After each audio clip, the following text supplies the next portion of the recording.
or even a minute past, so. All right, so I'm just going to go through at the beginning here some of our sort of preceding covered documents. The first one in your package is the tally sheet. We use this sheet to come up with our overall levy increase. It shows by division what the total tax burden is, so that's the net amount of expenses after revenue for each major division. It's difficult to look at this and take that to explain the variances, which is why we're using the variance summary, because some of the variances that we have will impact multiple divisions. Some of them are just moving costs from one division to another, but there really is no bottom line impact. But this does give you a sense, if you look at the 2019 draft budget column, what the total tax burden is for each of those departments. As we scroll down to the bottom, we get to a total operating budget. Well, I guess the total operating budget, $28.9 million. Then we add in what our budgeted capital spending is to get us to the $31 million. And then that's reduced by revenues that aren't necessarily attributed to any specific department. So our general revenues would be things like interest and penalty on tax, supplementary tax assessment, and then there's some other expenses there as well, including our tax write-offs and the proposed DC funding. So that gets us down to our total budget to be raised from taxation of $30,423,000. We apply the impact of growth, so that's new growth since last year's tax roll, to get us to our combined, or our growth impact of 4.52, and then once we factor in the county and the school, that brings us to 3.63%. Two departments that do not have an impact on our tax levy, but we will discuss them at budget time, are water and wastewater. So what we collect in rates each year is used to fund capital as well as the current year operations, and whatever is left over is then transferred to a reserve to fund future larger capital projects. So currently right now, water, as you can see, is operating at a decent surplus on an annual basis. Revenues after operating and capital spending, we still have $1.2 million. That will be set aside, and we do have some larger projects coming down the chain for water that we will ultimately use those funds for. Wastewater, on the other hand, is much, I would say, tighter. We've got, after capital and operating, $70,000 to put towards reserves. However, wastewater is currently in a deficit position, so this would just reduce that deficit, but we're still working towards getting those wastewater rates or revenues up in order to fund our operations and get us out of an ongoing deficit position. Below that is just how we calculate what the total impact is to the tax bill. So the average household in 2018 paid just over $3,500 a year in taxes. Of that $3,500, $2,500 was your municipal portion. We're estimating, based on what's presented here today, a 4.52% increase. So that would be an increase of $112 for the average household to go towards their municipal tax bill. If we are able to reduce this today to the goal that was requested at the last meeting, that municipal increase will be reduced to $90 from $112.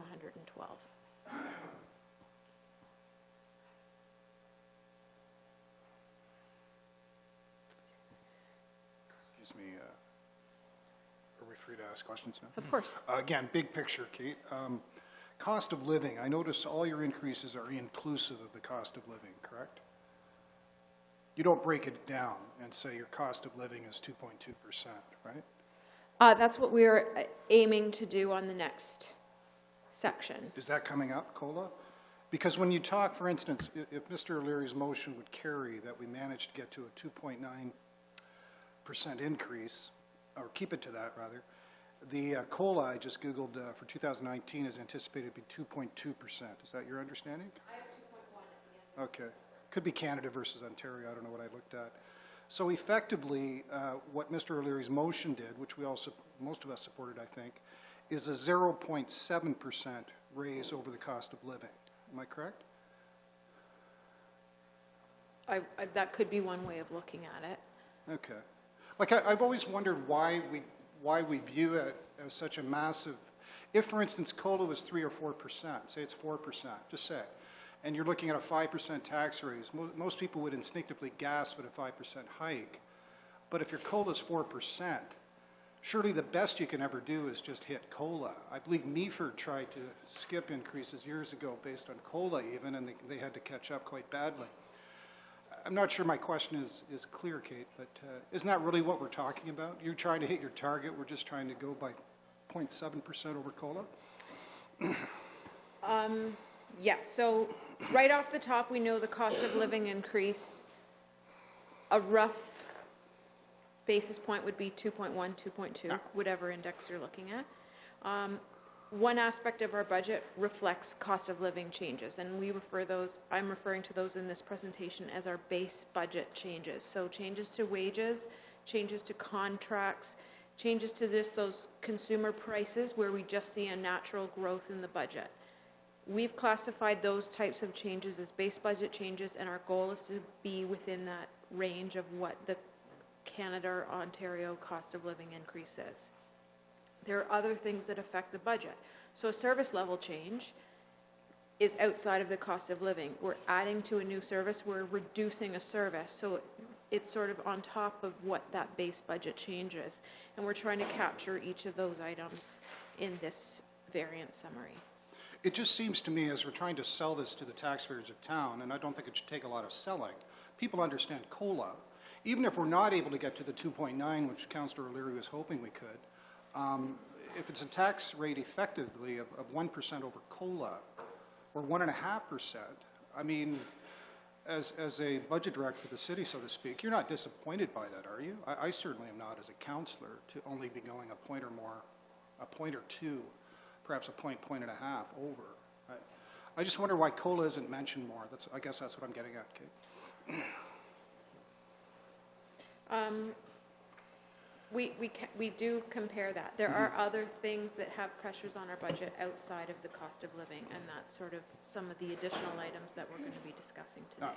Okay. But you're right, as a basis point, to compare the increase that we have to the cost of living increase is a good Well, it should never be zero. It seems to me your base should be COLA. Absolutely. You should always have at least a cost of living increase in your budget, because the cost of doing business does increase whether we leave our services completely stable or not. There'll always be that growth.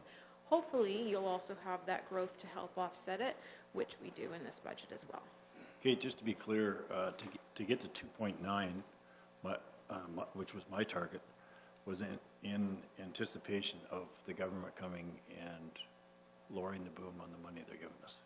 So if we get to 2.9 today, we've done our job. If they come in and say, okay, you're going to lose 500,000, then we're going to have to make the decision: is this going to be 5.5%, or are we going to cut, as an example only, transit? Are we going to take one of our major services out, or are we going to just say, okay, this is what your government just did. We did our job. We got it down to 2.9. I think that's a great goal for council today. Let's focus on the budget that we have control of, which is the one that's presented to you today. And whatever happens with the OMPF, we'll meet that when we find out, and we will bring forward strategies to mitigate whatever that change is, if there is a change to be mitigated. But for today, we're going to focus on getting down to the 2.99% based on the budget that you have control of yourselves.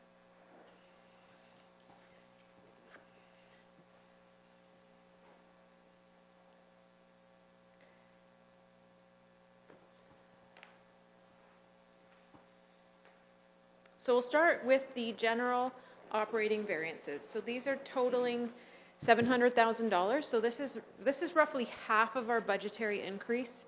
Will be explained in these next few slides. These sort of have an all-encompassing impact. They affect every department in one way or another, or they're more general in nature and don't necessarily affect the operations of a specific department.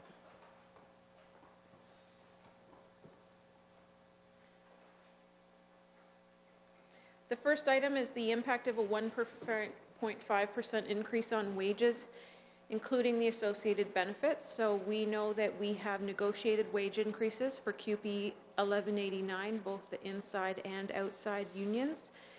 And I believe it was late in 2018 that council approved the same increase for our non-union group. So this $197,000 captures the total dollar value impact of that 1.5% across all those groups.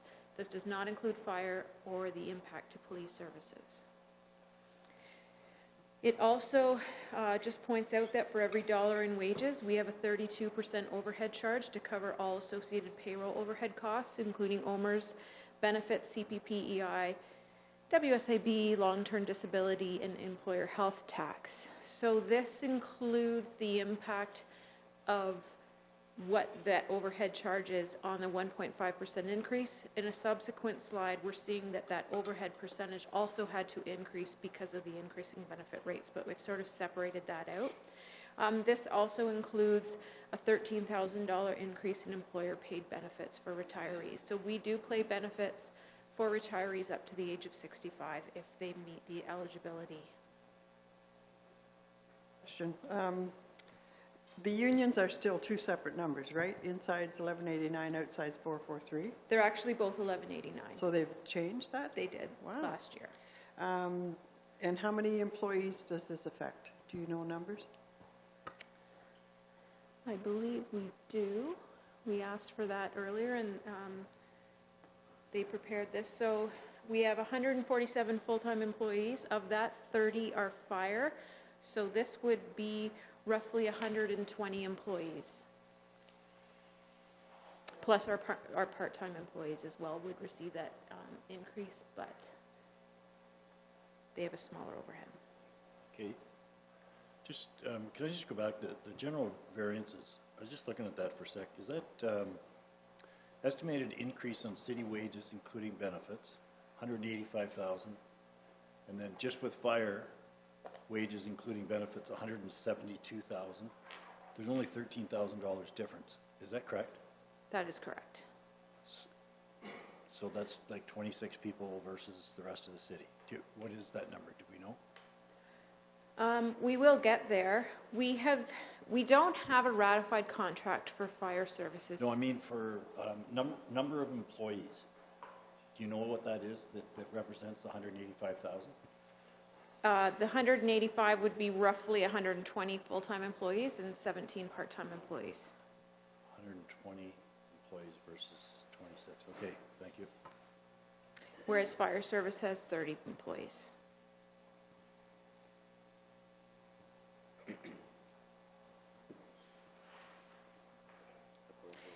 The next section is we are seeing an 8% increase to our total employee benefit costs. Full-time employees are entitled to health and dental benefits as per their respective employment contracts.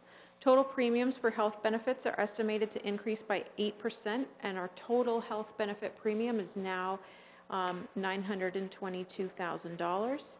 Our dental has increased to $326,000. So we're paying roughly $1.25 million in benefit costs on an annual basis. The increase applied reflects that actual paid claims exceed the base on which the prior year benefit premiums were calculated, and these paid claims are associated with the cost of prescription drugs. So that's what's driving our plan. I've summarized below in our experience review how our claims are broken down. So drugs is by far the highest. Paramedical is everything from chiropractic, massage therapy, mental health coverage. Services and supplies is your medical supplies, vision care, hospital care. I think the rest are fairly self-explanatory. So that gets down to what our actual claims are on an annual basis. So, Kate, a couple of years ago, we did a service review, and we had a 800,000 plus savings over a couple of years. And as I recall, the next year we got to budget, and there was huge increases on maybe workers' comp benefits, insurance. Like everything seemed to jump. That's only 2 years ago, and another 8% jump this year. The jump 2 years ago was significantly more than 8%. Yes, but and combined, this is still a huge jump. Like It is. It's, and that's really another thing out of our control. Yeah, so it's $90,000 is what the 8% represents. It is based on what our existing benefit plans cover, but experience is what drives this. So if we have our plans and people aren't fully utilizing them, we would expect to see our premiums either stay stable or even decline. But what this is showing us is that our staff are using the benefits that they have to the max, if not slightly higher than what was anticipated. Certainly a certain experience is anticipated, and we're exceeding that, which is why we're seeing the increases. Go ahead. Yeah, I'm done. Whoever, Mary, whoever. Just a question, does this include police and fire as well? This does not include the impact on police, but it would include the impact on fire. All the police budget variances are captured just in that one line for police. With these packages, is there any point shopping around, or all the companies are the same? We do shop around, so we would market the plan. There's not a lot of providers. I could even say what they are. Top three, Sun Life, Green Shield, Great West Life would be the three that we would look at. We would market it every 5 years or so. Generally, what we see is the first year they come back with extremely favorable rates, and then the next year and following through, we see this once our actual experience exceeds what they anticipated, we see these large increases. So, And the rates really respond to or reply to the usage. absolutely. I think one of the big things that we can get from this, we see that the large majority of what our staff use is through the drug plan, and that's where we need to be really strong at making, when we do contract negotiations, is ensuring that we're offering that generic prescription option, and making sure that that gets kind of moved in, because if that way we start taking away from the brand pricing and use the generic like we have done for the current non-union employees, that's where we're going to be able to start seeing some reduction of that pricing, hopefully. That is true, and we currently do have that sort of semi-mandatory generic. So right now, unless the doctor specifically writes into the prescription, do not substitute, they will always use the generic. Even if there is the prescription for the brand name, they'll go to the generic unless the doctor says do not substitute. So they still have that option. One of the larger factors too is just there are some drugs, newer drugs, biologic, bioidentical drugs, that there are no generic brands for, and these are very expensive drugs, and they're very effective drugs too, but they are expensive. And so if you were to see the list of prescriptions that people are using, are those top expensive ones, they certainly are those bioidentical drugs.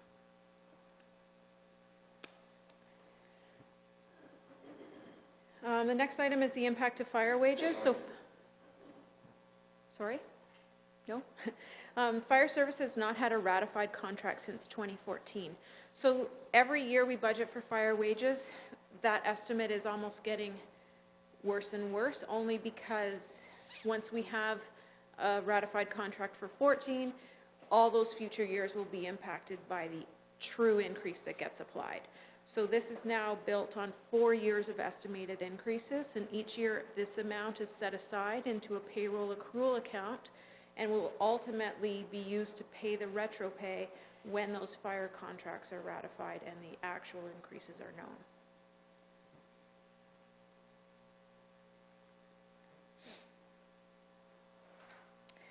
The next one is we've attempted to show a figure to reflect the fact that there are traditionally periods of time that positions are not filled for all or part of the year. Generally, these gaps are created from short-term leaves, like parental leave and maternity leave, long-term disability, or timing between when an incumbent exits and when a new person comes in. Often for maternity leaves, we may or may not fill that position temporarily. When we don't fill it, we create this sort of gap. When somebody leaves their position and the new person doesn't start for 3 or 4 weeks, that creates savings and gappings. We don't recognize those in each line item, but what we tried to show here is overall, corporately, we anticipate approximately $100,000. It could be higher, it could be lower. That's just sort of a rough number. I actually put this number in as I was drafting the budget, so it was an interesting conversation. I think that's actually how I announced my pregnancy, was when Wayne questioned what this line item was for. Surprise. Yeah, exactly. Professional development. So each department has its own professional development and/or training budget. Rather than provide you a variance in all of those individual professional development lines, I can say overall, when you're going through the detailed budgets, you might see increases, you might see decreases. But overall, we've reduced professional development corporately by $22,500. So if you add them all together, we have reduced it that much over last year.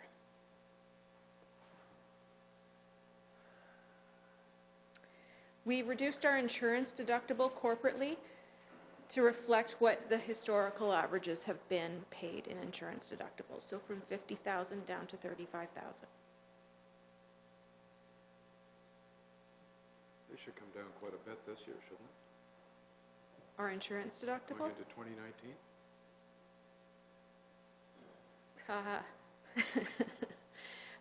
OMPF, we have this in here as a placeholder. We received roughly $1.1 million last year. It was actually 1.14. We've got it still in here as the same amount, and until we know what the province is moving forward with, we are just sort of holding that spot.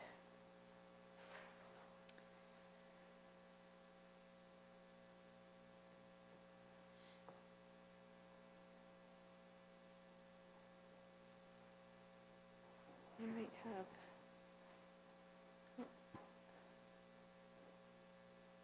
I think this needs to be updated, but overall, is the report that was brought forward to council last night is anticipating bringing forward a complementary parking model for citywide to be partially funded through a DIA transfer. So the DIA has committed in their budget $180,000. However, there will be $60,000 in net expenses to parking still remaining after that $180,000 is applied. That relates to things, part of those expenses include the contract for the commissionaires to do parking enforcement. Although reduced, there will still be parking enforcement expenses. We will still have to pay property taxes on our parking lot. We still have a debt payment associated with parking. Snow removal costs for those areas formerly funded through parking rates will still have to do that snow removal. So this reflects that there are still costs that will be borne by the taxpayer when they're not being covered through parking revenues. Excuse me, Kate, what now prevents the municipality from declaring a municipal tax exemption on the parking lots? As a municipal capital facility? Go ahead.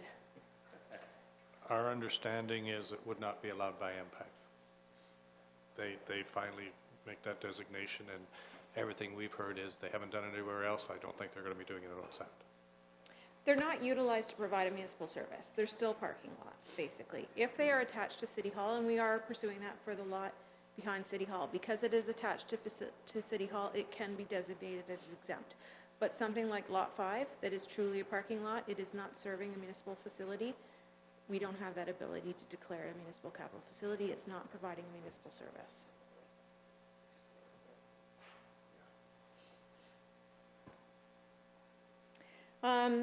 Transferring the DIA, this number will be adjusted slightly because it does include the reserve contribution associated with the elephant that council voted down earlier today.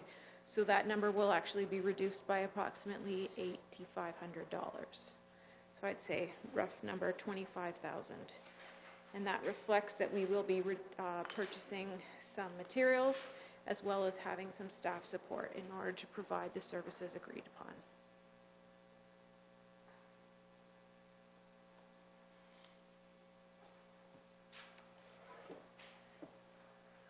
The next slide aims to show that we do have savings in our debt payments. We have matured debt totaling $59,000 in 2019.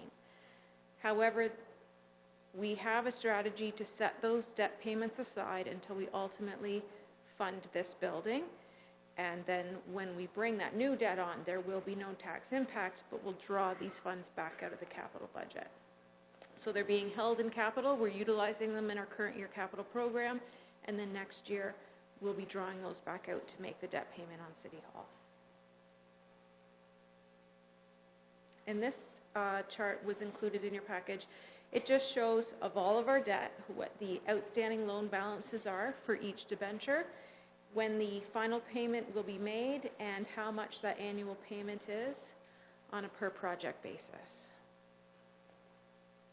I might just add, this is the sheet where one might note what our current obligations are on the MRI campaign at the hospital that are remaining.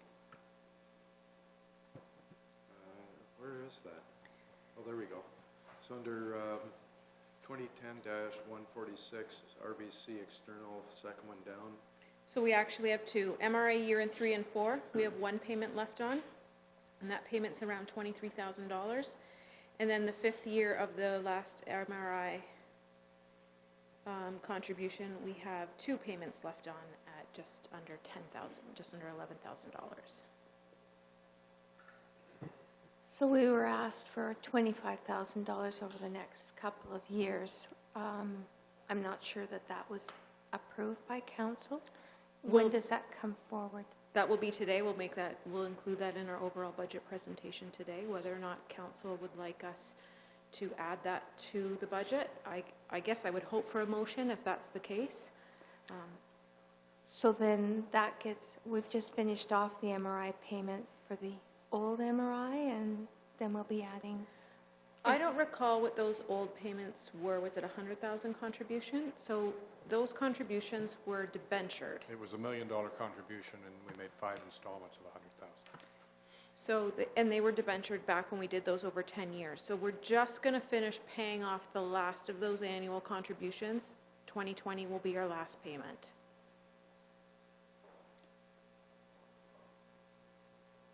We would not recommend debenturing the current year ask if that.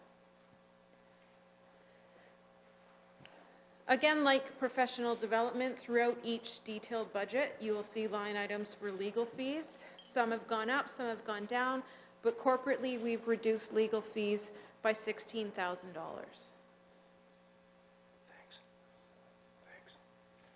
Thanks. We did point out that we budgeted last year $150,000 for legal.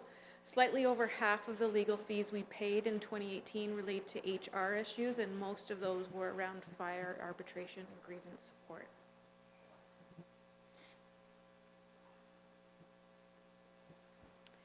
Currently, our dedicated increase to capital is around $244,000. That includes the $40,000 that's reflected in the operating budget for the facade grant. So the actual amount going to the capital program is roughly $215,000. After the savings that we recognized over the past 2 days or 2 meetings, we have about $202,000. Council may wish to reduce this increase by $202,000 or more, but you'd have to go back to the capital budget and identify which other projects you wanted to reduce it by. I guess my hope is that at some point today that we will say how we want to do that. Did you want to apply the full savings to the operating budget? Do you want to set some of it into a reserve and recognize some of it here today? Maybe we'll wait till the end of the operating budget, but then I will hope that we'll get some direction from you on that.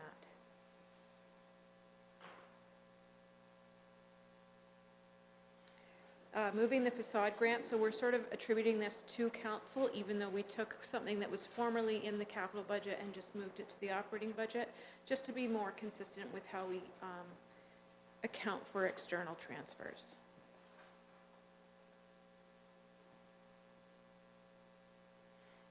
Supplemental taxation. So unlike the growth estimate that is included to reflect the impact of the budget increase on the average taxpayer, supplemental taxation represents previous and partial year tax revenue for new additions to the roll that were received in the year. As this assessment is not included on the returned roll that we've already received, the line item remains in the budget to reflect additional tax revenue collected in the year which is not yet part of the tax levy. Including supplemental revenue in the budget is optional. Some municipalities do not include a line item, in which case it sort of creates a surplus for them, or it is a bonus revenue. Any supplemental assessment received in the year is then recognized as a surplus in those circumstances. So this is one of the positive impacts of growth. We get to reduce our overall budget by $175,000, and we are anticipating a $75,000 increase over last year.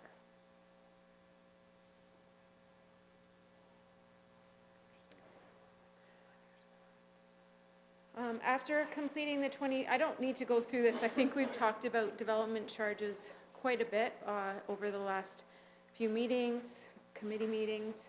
I think everyone is well versed in how this liability came to be. There is still an outstanding question of how you want to treat those waived DCs in 2019. Just like that capital savings, I guess I'll ask that I would like to get a specific confirmation from council at the end of these meetings as to how you want to treat that DC contribution. Currently in the budget, it is $240,000.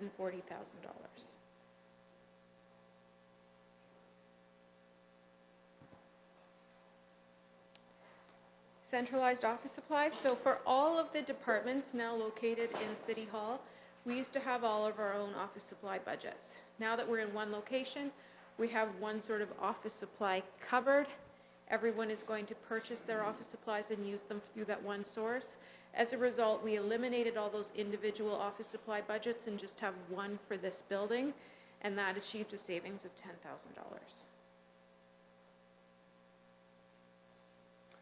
Doing one RFP? How are we doing that? Remember we ran into this a few years ago where somebody's providing really good service, but the prices were high, and they came through and put orders desk by desk by desk for how many pens you needed.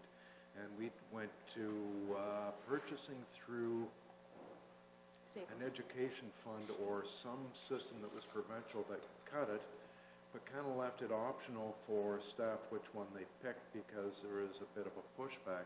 How are we doing it now, and has that changed? There is one person responsible for purchasing office supplies for the corporation, and they are using the supplier that was determined through that RFP process. Good, thank you.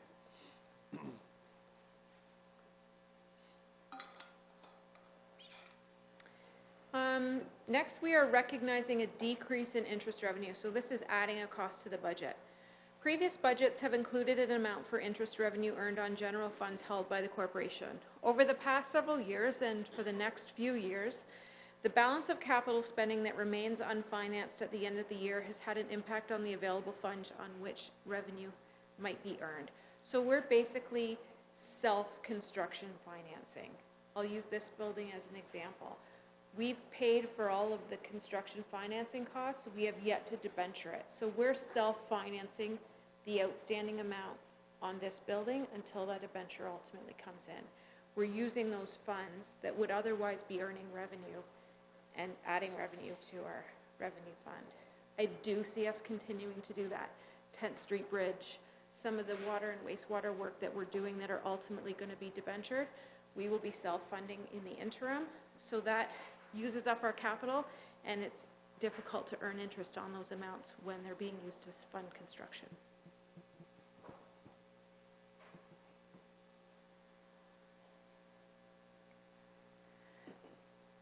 The tax rate is determined by applying the budgeted levy to the current assessment roll. This roll includes properties that are currently appealing their assessment.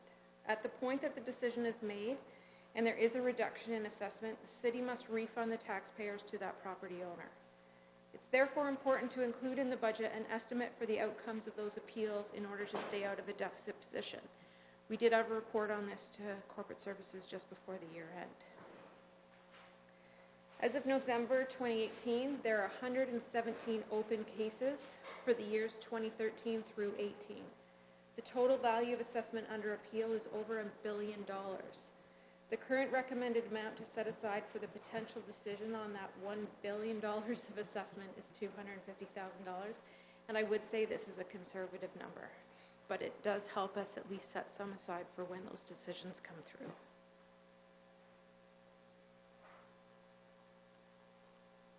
And this just shows a summary of how much assessment is under appeal for each of those years. So we currently have 11 open appeals relating to 13, 19 to 14, and so on. Many of these properties will be under appeal for all of those years combined. So it's not 13 separate properties different from the 11. Will the vacancy rebate decision have an effect on this? No. It doesn't affect the value of assessment under appeal. Could that motivate the commercial property holder to appeal? I guess not, because it's going backwards, probably not. And if we were to change the rebate, that would be going forwards. If we were to change the rebate, it would be going forward. One of the things, not so much on this side, but more on the rebate side, is that there's potential for the assessment board to capture the reduced earning potential for a building that is perpetually vacant. And then on top of that, we provide a vacancy rebate. So it's kind of like double dipping. Although it won't impact the assessment review board's decision, it will eliminate that double dipping if we are to move forward with eliminating the vacancy rebate on our end. Does that make sense? And if we eliminate that, it also decreases potential profit for a property holder, which could bring the value of their property down, which could affect the property value and our ability to collect taxes on it in the long run. But that's a whole different argument for a different day, I guess. It is. Property taxes are one small piece of the overall operating cost, I would argue, and our rebate is 30% of that. So it would have a... If you own a building for $100,000 and you bought it for $100,000, but all of a sudden your profits start shrinking, it's harder to sell it for $100,000. Therefore, the market value drops. This is Exactly. a long argument. Okay. The city offers several types of tax rebates. So this is talking about those exactly, including vacancy rebates, charity rebates, and heritage rebates, as well as rebates under the vacant land and brownfield, so we call those the Community Improvement Plan rebates. Total adjustments related to the Community Improvement Plan are declining as older plans are phased out. The total CIP adjustments have decreased from $224,000 to $190,000. In addition, there has been a decline in vacancy rebates, but those vary year over year. While all vacancy rebates are not known for the year ended 2019, using a historical average, we anticipate an increase over 2018. As council is aware, vacancy rebates may be phased out in 2020. So we are going to recognize a savings of $50,000 to all of these programs combined. And I believe the next slide just shows how that total expense is broken down. So the first 6 lines represent the Community Improvement Plan, and these are the tax rebates that these property owners receive through an agreement under the brownfield or the vacancy plan. And that would be as a reduction in taxes over time to help them recoup some of the investment that they made, and that's part of our plan's intent. We can see that it's reducing, and that's because those were meant to be phased out over time. Okay, could you explain, just as a for instance, the family health team tax assistance? Do you see that? Yeah, so when they Use that as an example. Go. Yeah, sorry. when they made that investment to build the family health team, they received, I believe is under the brownfield program, vacant land program, a tax rebate basically on the new assessment that was created in order to give them that incentive to invest in vacant land.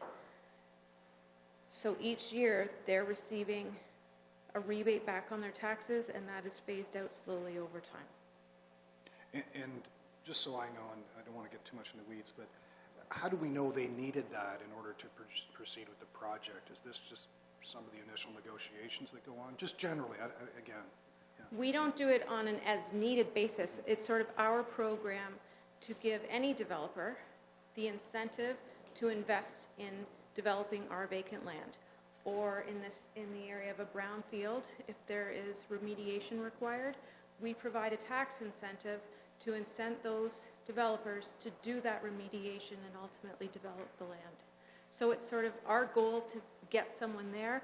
Whether or not they need the rebate or not is not necessarily part of our decision making. It's just on the table if people want it. I can certainly forward our community improvement plan document that would detail how each of these programs work.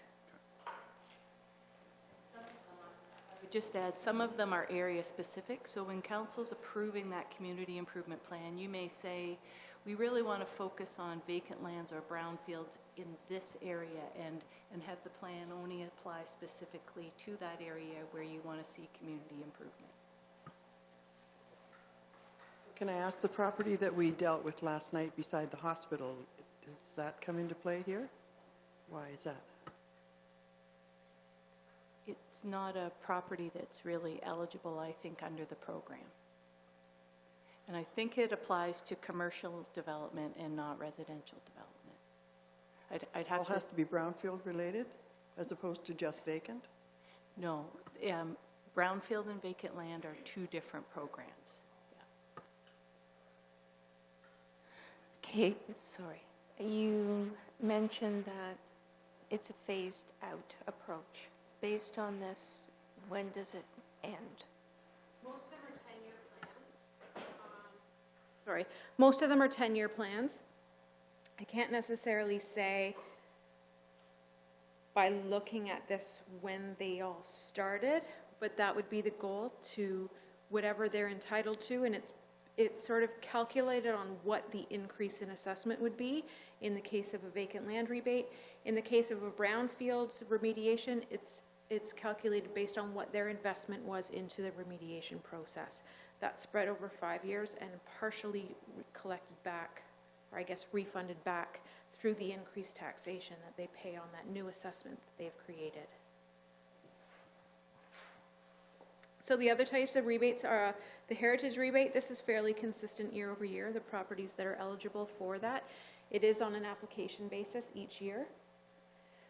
The not-profit housing rebates. So this is for our Owen Sound Housing Corporation. There was a time when multi-residential tax classes were taxed at a higher rate than the residential tax class. Any new multi-residential properties that come on are taxed the same. However, back when this property was built, there was a different rate, so we offered them the difference as a tax rebate, and that continues to go on until ultimately we marry those two tax rates. I believe we're just under a ratio of 2 right now. I should say tax ratios, not rates. The charity rebate, this is mandated under the Municipal Act that we provide a charity rebate to certain types of properties, and we pay roughly $55,000 a year. And then we've got our vacancy rebate. As you know, this was at one time an optional program, or we now have the option of perhaps reforming that, in which case we would no longer have that line item in our budget. So we could save up to, in 2016, it would have been almost $180,000 a year.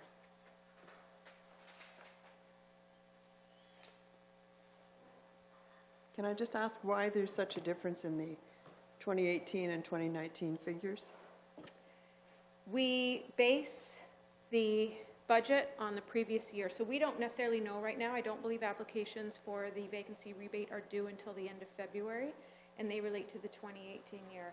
So our best guess is to base our current year budget on last year's approved applications, which relate to the previous year's taxes.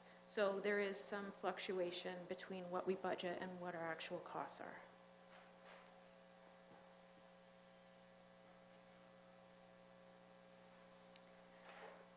The next item for council's consideration is the contribution to the Tom Thompson Art Gallery.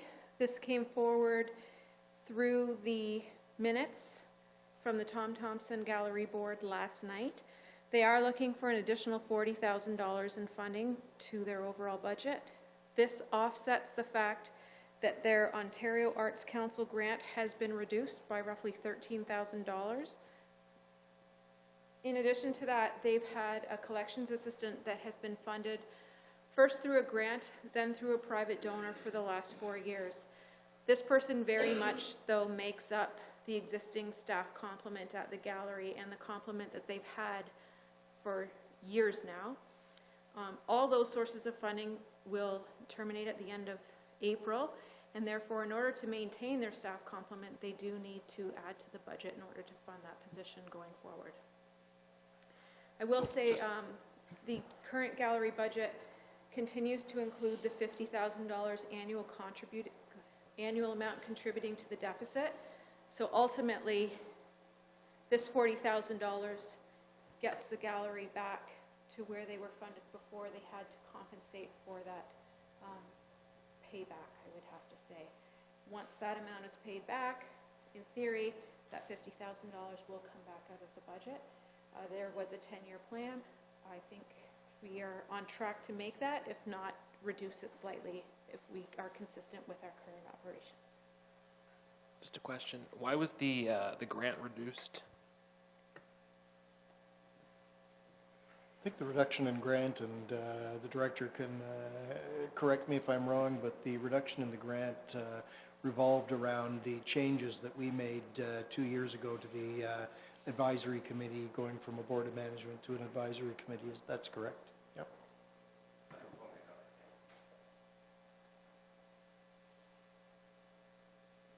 There was some scrutiny from both of our main funders. So we have the Ontario Arts Council and the Canadian Council for the Arts. They both provide significant grants for the gallery.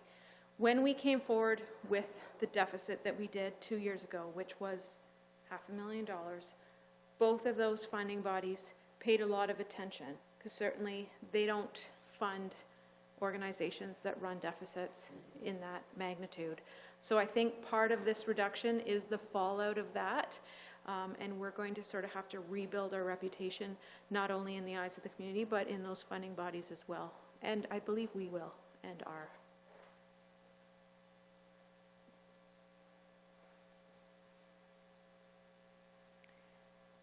We are increasing the overall budgeted revenue for penalty and interest on taxation by $50,000. This gets us in line with what we're seeing as actual revenues in the current year.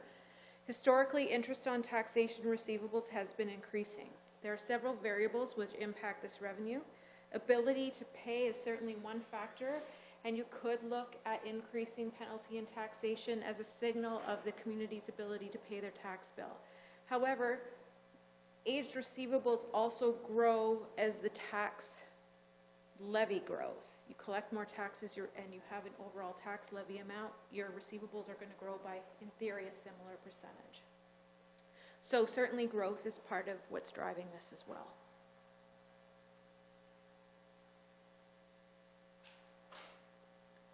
We've increased our payment in lieu revenue. Payment in lieu, also generally referred to as heads and beds payments, refers to the payment in lieu of tax received from Georgian College and the Grey Booth Health Services. The increase expected relates entirely to the growing number of registered students at Georgian College and is based on 2018 actuals. So we saw 2018 capacities increase at Georgian College to 693 from 630 the previous year, whereas the number of beds at the hospital is remaining stable.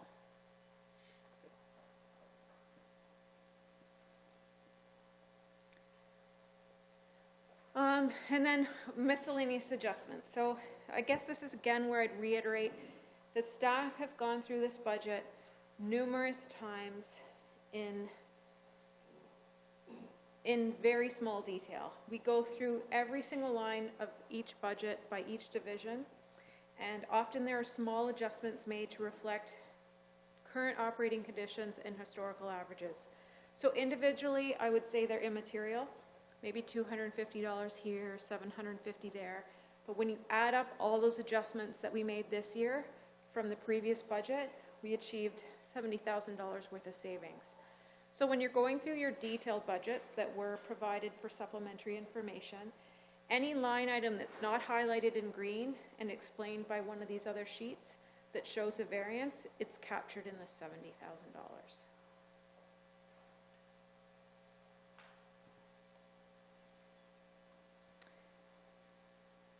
We've shown a savings of $15,000 as we eliminated the funding for the Business Enterprise Center. In 2018, the decision was made to move the BEC to the county. In previous years, as a city department, $15,000 was contributed from the city tax levy to that division. Going forward, any share of the costs will become part of the county levy as they are now providing the services there.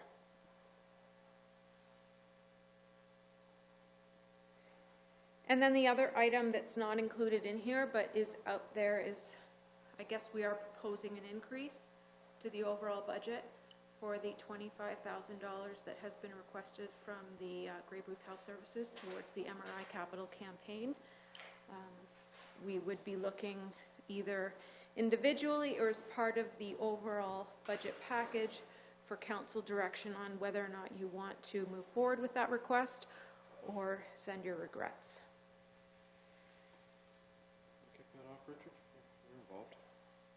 I could certainly make a motion right now, Your Worship, if that's council's wish, or we could wait until we have gotten a little further into things. I'm easy either way, but I guess you knew that.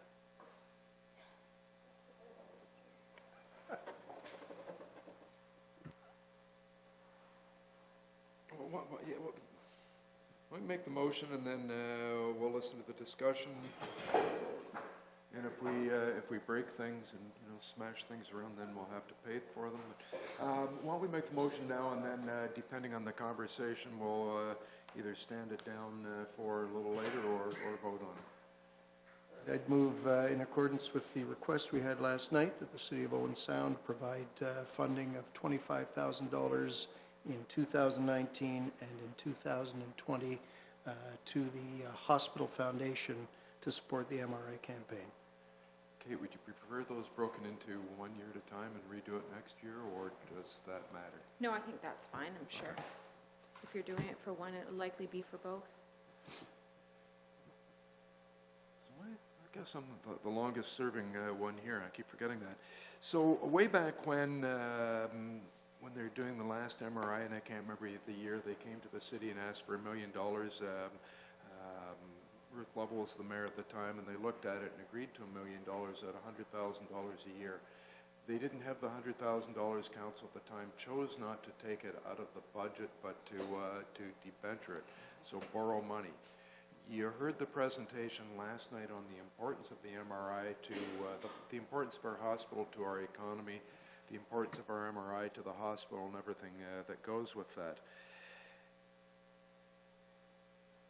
The hospital, or whoever was doing the fundraising at the time, managed to meet their goals and draw in enough money that they were taking our $100,000 that was coming in year after year after they had met their goals, so it was a surplus in what they actually had set out as their goal, and that was used for training and other things that, as we were borrowing and running into financial problems, the first council I was on, so 2010, 2011, we weren't comfortable borrowing money, paying interest on it to give it to them to put into a reserve, which didn't make sense. So that's where a conversation had gone on between, at that point, Mayor Haswell and Maureen, I think, Selecki up at the hospital, and then it didn't come out the right way at the right time, and there's certainly a lot of outcry. After asking the city of 22,000 people for $1 million, they went next door to Georgian Bluffs, a population of 10,500, or about half, and asked them for 100,000, to which I think they paid 80. So there was kind of some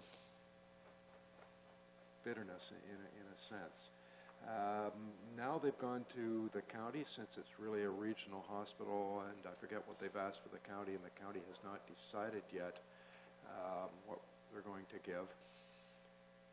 Sitting at the county table, I constantly hear that the county's doing everything, and it's always happening in Owen Sound, and Owen Sound doesn't contribute.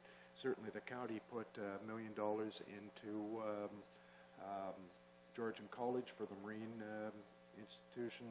They've put who knows what so far into the Sydenham School, buying it to make it part of Georgian College and make it workable. And to me, it makes sense that we dig into our pockets and make a contribution to something that is very strong economic impact within our community. And we didn't ask the question last night, but I assume they're going to go out to the surrounding municipalities and make an ask which will be similar per capita to what they're asking us, I think is the plan, but we didn't get that clear. So those are my thoughts on it. Others? I'm going to support the motion. I have a little rule that we don't give money to anyone because the lineup will just get bigger and bigger. This one I think is different because of the economic spin-off that we get from our largest employer. Never mind the MRI. Excuse me. And with the MRI itself, there's an economic spin-off. So I think just for those two reasons, I think we have to support. Others? Marion, did you have a story last night about hotels? Richard. A number of our local hotels in the early days of the current MRI actually had a special rate visitor package for people who had to have MRIs at 3 o'clock in the morning. They could get a discounted hotel room rate as well as the continental breakfast as a part of their scan package. So it certainly does have an impact locally, and I think what we saw in the presentation last night is 85% of the 11,000 people a year who have MRIs are coming from outside of Owen Sound. And that's a fairly significant statistic. Others? Okay, I'll call the question. All in favor? That is carried.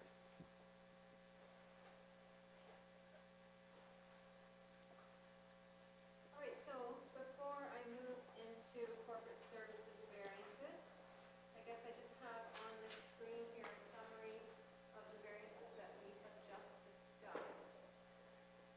Are there any that you want any more information on, or are there any that you would take issue with or want to discuss further at this time? Go ahead. The motion that we just passed, so what happens if the hospital reaches their target at the end of 2019 and we still owe 2020 money? We're committing this money 100% regardless, correct? I think she said it was a fundraiser over a number of years, and it's not going to happen that quickly, and it's not $1 million over 10 years, it's 2 years, so odds are not likely they're going to reach their goal in those 2 years. Okay, because isn't that what happened before? Yeah, but point made. Yeah, we're in, like we're making this regardless. I would agree that that's true, but I'll also say that there were changes after the last MRI campaign at the foundation level in terms of notification when goals are reached. So certainly we'll be notified if the goal is reached prior to our contributions being fully accepted. A lot of lessons learned.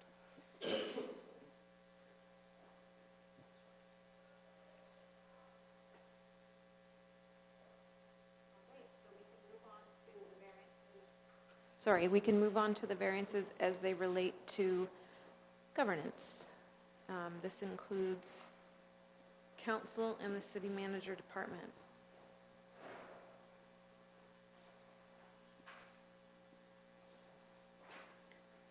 So the first item is to add back the 1/3 HST rebate that we used to receive on council remuneration at $7,500. This was not impacted by any decision that was made by council. This is purely the impact of the budget decision that was made at the federal level.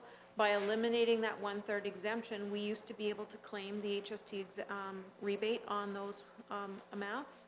We no longer can, therefore we can no longer include that rebate in our budget, so it is adding $7,500 to what's currently allocated to the council budget. The next item is the impact of a prior year change. This is adding the 10% to council salary for the loss of the 1/3 tax exemption. This was a decision made by council prior to year end in order to keep council members revenue neutral and stick with the intent of the remuneration committee's final recommendation when they did their review midterm. We'll have a future review with the remuneration committee or some other review of council remuneration. I would expect us to work towards commencing that at some point around midterms with this council as well.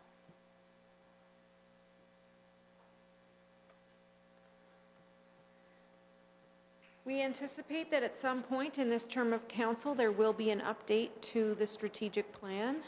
This anticipates setting some money aside in order to ultimately fund that process. The city's strategic plan identifies our priorities and provides performance indicators that are used to measure our progress towards meeting our goals and priorities. The strategic planning exercise also becomes an excellent communication tool for the purpose of engaging staff, residents, and other city stakeholders. While the exact timing for the next strategic planning exercise has not been formalized, an annual contribution over the term of council will allow smoothing of those expenses over time, so we won't see that spike if and when the actual investment is undertaken. And just for your reference, the last strategic plan cost approximately $45,000 in consulting services to complete. We had talked earlier about the $60,000 for the official plan, and the strategic plan will then cost $45,000. I've heard of a community improvement plan, and there's a Rex and Parks. I don't have all the terms, but plans. There's lots of plans, and they all cost money. I'm assuming there's a rollout. For example, the strategic plan would roll out after an official plan because there would be direction in that official plan that would help to set your goals. Have I got that right? The two documents, although they very much are both some of our overarching guiding plans, they don't necessarily feed one another. They're very distinct in what they are guiding. This is a strategic plan. It's helping staff and council. There's a variety of priorities, I'm sure, around this table, helping us hone in on what those ultimate priorities are as council as a whole, and what some of your milestones are and measurement tools will be. It's also useful for staff to have a good understanding of when we undertake an initiative, how does it fit into the overall strategic plan that's set by council. So to move the business of the city forward with the planning, can you give us a ballpark on how much tax dollars go into planning functions for the city? I'd have to look. I would say a lot of these are standalone documents, so there would be an investment once every 5 years, once every 10 years, once every term. It really depends. It's not a consistent amount that we're investing every single year. I could look, though. I could certainly try to estimate what we If I spent could, Your Worship, historically. this is the benefit of having this 2 days. I will lay out for council for tomorrow a hierarchy of our plan strategy. Can do it for tomorrow. Great, thank you. This is one here where I see the value in setting some money aside, but I personally question the value for money that we got in the $45,000 expenditure 4 years ago. I think personally that we can expend less money on a strategic plan and do as much or slightly more in-house. I just seemingly remember it was a lot of consultants standing there writing on big flip sheets and then just consolidating the data and then putting it in a communications brief. So the full value of $45,000 I think is excessive just in terms of seeing what we got for that document. The only response I've got to that is that we started the official plan before that with Ms. Corsi, and we're going to self-do it. There was, strategic plan. I remember we had one meeting in the library, and then from there we're going to do it on our own, and it went nowhere. We didn't really have, well, there's a couple of different reasons for that. We didn't really have the staff or the ability of staff to be able to pull it together on top of everything else. And frankly, that year, the next election started 1.5 to 2 years out when all the campaigning and all the of council, and so it was becoming politicized way too quickly. But it's a lot of money. I'm not sure that we can do it in-house, whereas there's a big variable between 45 and zeros, I guess, my point.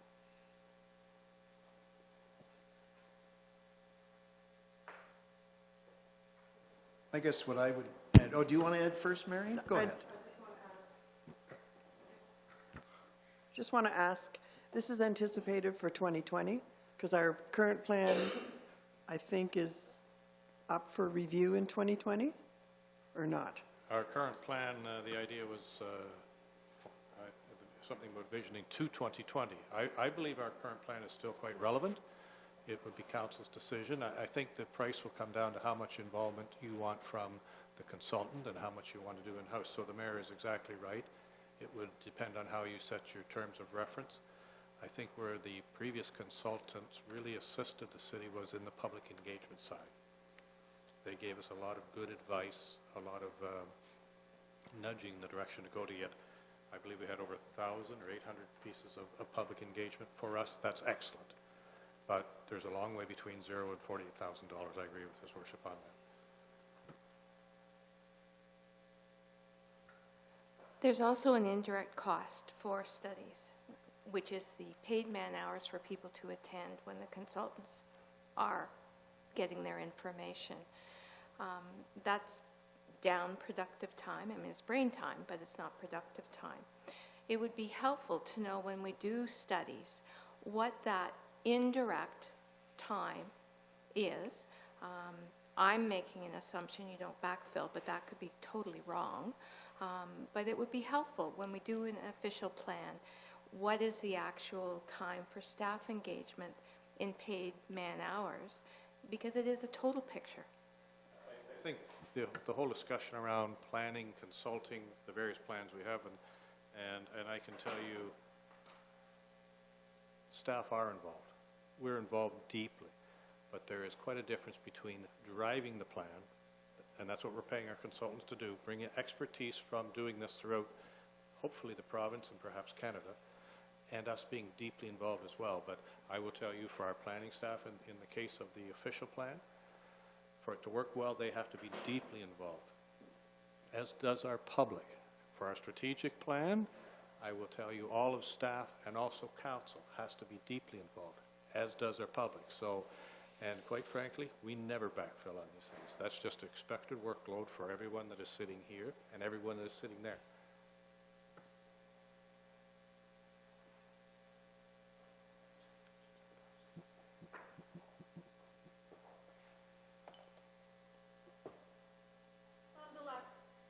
Sorry, the last item in this section is, historically, we have had a line item under the city manager's budget for general consulting, and that was sort of consulting that we anticipated that we would need through the year, but we weren't really sure what it is yet. We've taken that line item out, so we now have a savings of $10,000. However, we don't have sort of a placeholder for any ad hoc consulting that we require through the year anymore. Squeaky wheel. I'm just thinking of things that, where's that going to come from? We need help on something like that. Your Worship, I would be remiss if I didn't admit the few calls that the chief and I have made to Ms. Gordon. She has not charged us for. This particular $10,000 was for assistance with the harbor divestiture. Oh. I don't see us undertaking that in the near future. But if there's other ad hoc consultant fees we need, we would look to other areas of our budget that would be reported to council before we dipped in. So we've got some space in the individual budgets on different topics. Well, I don't know if we have the space, but we would certainly reallocate funds as needed if we felt it was needed, but council would always be aware of that. Okay, thank you. So this is just a little summary of the items under governance that we have just discussed. Assuming there's no other questions or comments from council, we'll move forward with these remaining in the budget.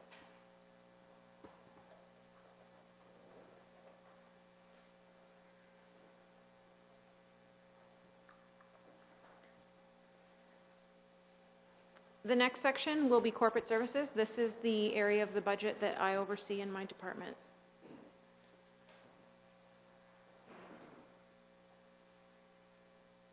Overall, in corporate services, the total tax burden is increasing by $120,000. I would say most, if not all of this, well, a portion of that relates to the tax-funded parking. The remainder would relate mostly to wage increases.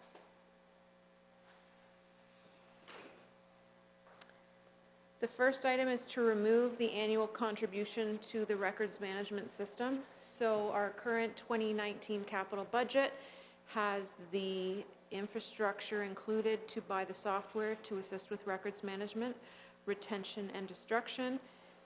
In the past, we had been putting money aside into reserve to ultimately fund that capital program. Now that we intend to undertake it and complete it, we will no longer need to put those funds into a reserve, so they have been taken out of the operating budget.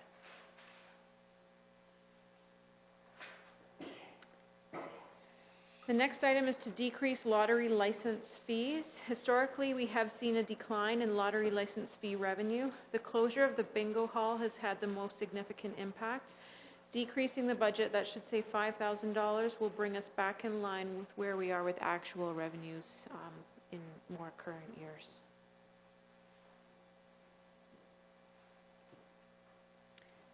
We are increasing the overall civil marriage revenue by $5,000. In addition to seeing an increase in civil marriage revenue over time, the return to City Hall and the appeal of this atrium location, I think we are expecting to see an increase in the number of civil marriage ceremonies hosted by the city.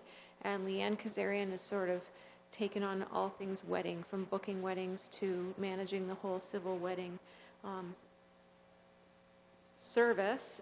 She's certainly passionate about it and has been doing a great job, and we are seeing an increase in those revenues and uptake, I would say. What's the current fee? Approximately $400 just for the ceremony. That's without the wine. Any takers?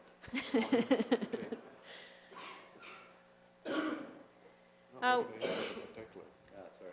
Why, Brock, I guess. How does that compare to other municipalities for charging? Do we know that? We do compare numbers to our fellow other municipalities, and generally we're in the ballpark. There's some below us, some above us, but we're right around the general number. We are recommending an increase to the overall crossing guard contract. Last year we budgeted $120,000. We're increasing our budget to $141,000, and our actual expenses to date in 2018 are closer to $143,000. Crossing guard services are a contract that's currently provided by commissionaires in addition to parking enforcement.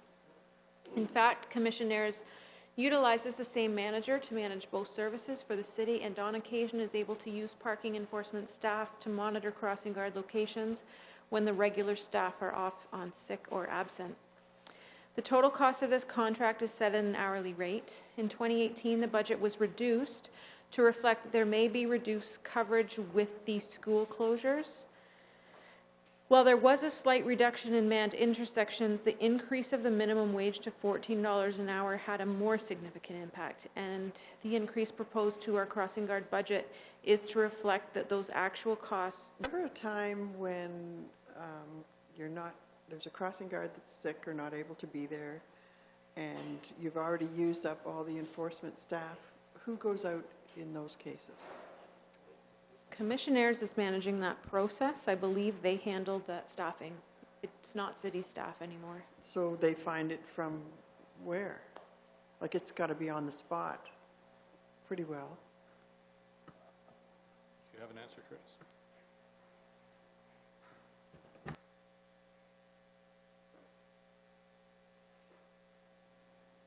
Through you, Your Worship.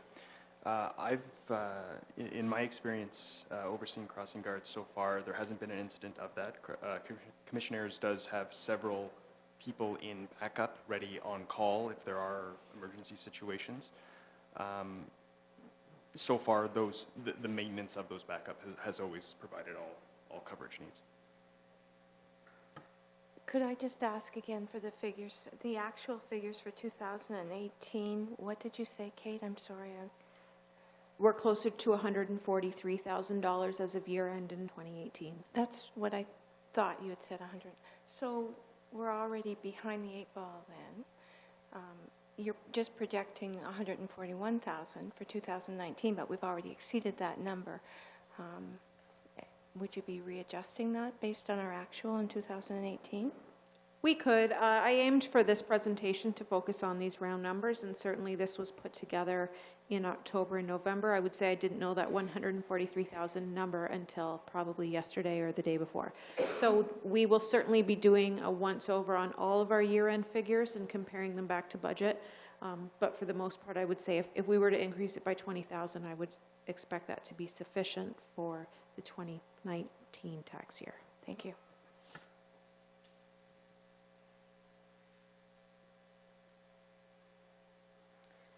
The next item is to, one member of our IT department is on call 24/7 and quite often responds to issues after hours. This role is currently filled by the IT manager. This is sort of a catch-up. We always had an on-call person in IT, and it was always Sean Hilliker. A couple years ago, Sean was promoted to manager, and this fell out of the budget at that time. Sean still provides those on-call duties, and so we are putting this back in the budget to reflect that he is still entitled to those. How dare you, Sean?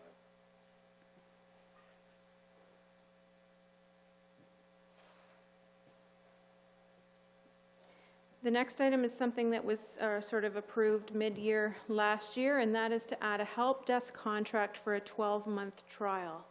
The city manager sent an email regarding this at some point during 2018 when the decision was made to take this position on. And basically it's a shared position between the city and the library to provide help desk analyst support and help relieve Sean and his team to do more, I would say, higher level infrastructure, software and hardware support, as well as strategic oversight. This is shared with the library. They are paying 50% of the cost of this position, and I have a meeting set up actually in the next couple of weeks with both Sean and our chief librarian just to assess how it's going so far, and if it is something that we want to sort of look at on a more permanent basis. That will certainly come through committee to council prior to next year's budget, but for now this is a 12-month trial contract. If I could, Your Worship, and I forgot to mention this earlier when we were reviewing the fleet and our costs there, I know within the last decade, both in IT as well as our fleet management, we have done studies to see how our lineup of staff compares with other comparators in our business. And I would say on both, we are understaffed. I believe the last time we looked at it, and it's too bad Jeff isn't here, he would know, I think our fleet and the hours we operate said we should have 3 mechanics. At that time we had 1. Council did approve roughly 8-10 years ago adding another mechanic, but I can assure you we could do the study again and we would find we're probably short a mechanic. The same applies to our IT. We looked at that not that long ago. I actually just emailed the county about this the other day, and I should have had these numbers, but I believe it is the county employs 12 full-time IT staff.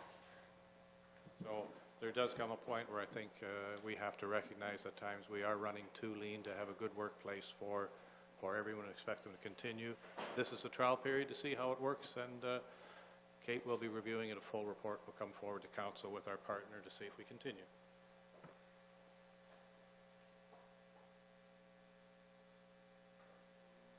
The next item is to increase our software maintenance fees. In total, they are going up by $14,650. The city uses software to administer its services. Many pieces of software are customized or unique to the services that we offer. Common in all industries, software packages include purchase price, implementation costs, but then there's an annual service cost to support throughout the life of the application. These contracts generally include index price increases and a full list of software utilized by city departments, and the annual cost of each is attached, and I hope that's true. It's not. I do have a list of all of the software that is used by the city, and I will make sure I bring that forward tomorrow.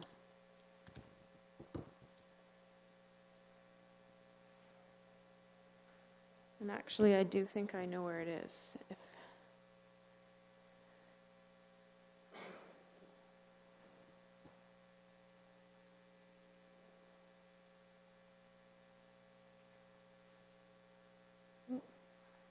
I'm wrong.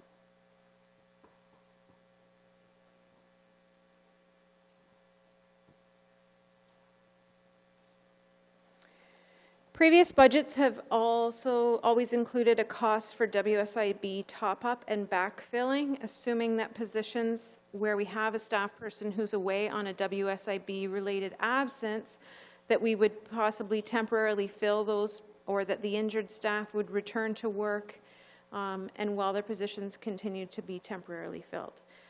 We haven't found that that actually happens. Generally, when someone is off on a short-term disability and it is a WSIB-related claim, we do not backfill their position. We operate with a reduced staff until they return to work.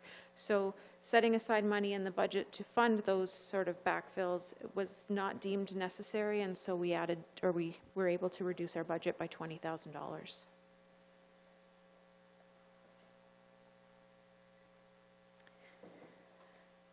We have reduced our annual contribution to the WSIB NEAR reserve. After several punishing years of the new experimental experience rating, so NEAR surcharges, the existing WSIB reserve was fully utilized in order to cover the annual surcharges. NEAR surcharges result when actual WSIB experience exceeds that on which our rates are based, very much like our health benefits. When our actual experience exceeds what they base our premium on, we just get charged more. Beginning in 2017, an annual contribution was set up to replenish the reserve in order to fund future surcharges that arise.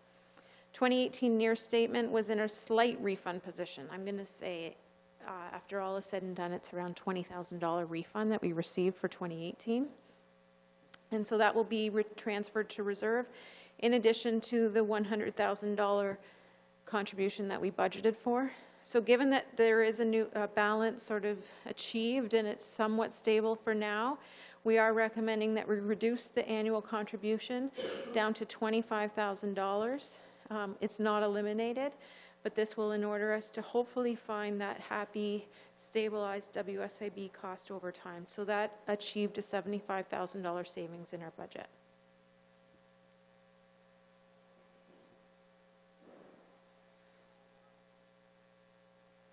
We have reduced consulting fees in human resources. Previous budgets have included a contingency for specialized HR consulting engagements of $20,000. This line has been eliminated and replaced with a specific amount for third-party investigators involved in reviewing harassment investigations. The net impact is a $10,000 reduction in our HR consulting budget. In 2017 and 18, the city had 10 harassment complaints filed. When a harassment complaint is filed at the city, we are obligated to investigate under the Occupational Health and Safety Act. For 2 of the complaints filed in 2018, the city used an external third-party investigator. The best practice is to use a third-party investigator when a harassment complaint is filed by an employee against a supervisor, or if the nature of the complaint is sensitive or complex. Third-party investigation results are often upheld should the complaint lead to a grievance, arbitration, or the Ministry of Labor is involved. In 2018, the city provided training to educate employees with the goal of preventing harassment and harassment claims. The total cost of the 2 external investigations in 2018 was $18,000. We're requesting that $10,000 be maintained in our operating budget to be used for these types of investigations in 2019.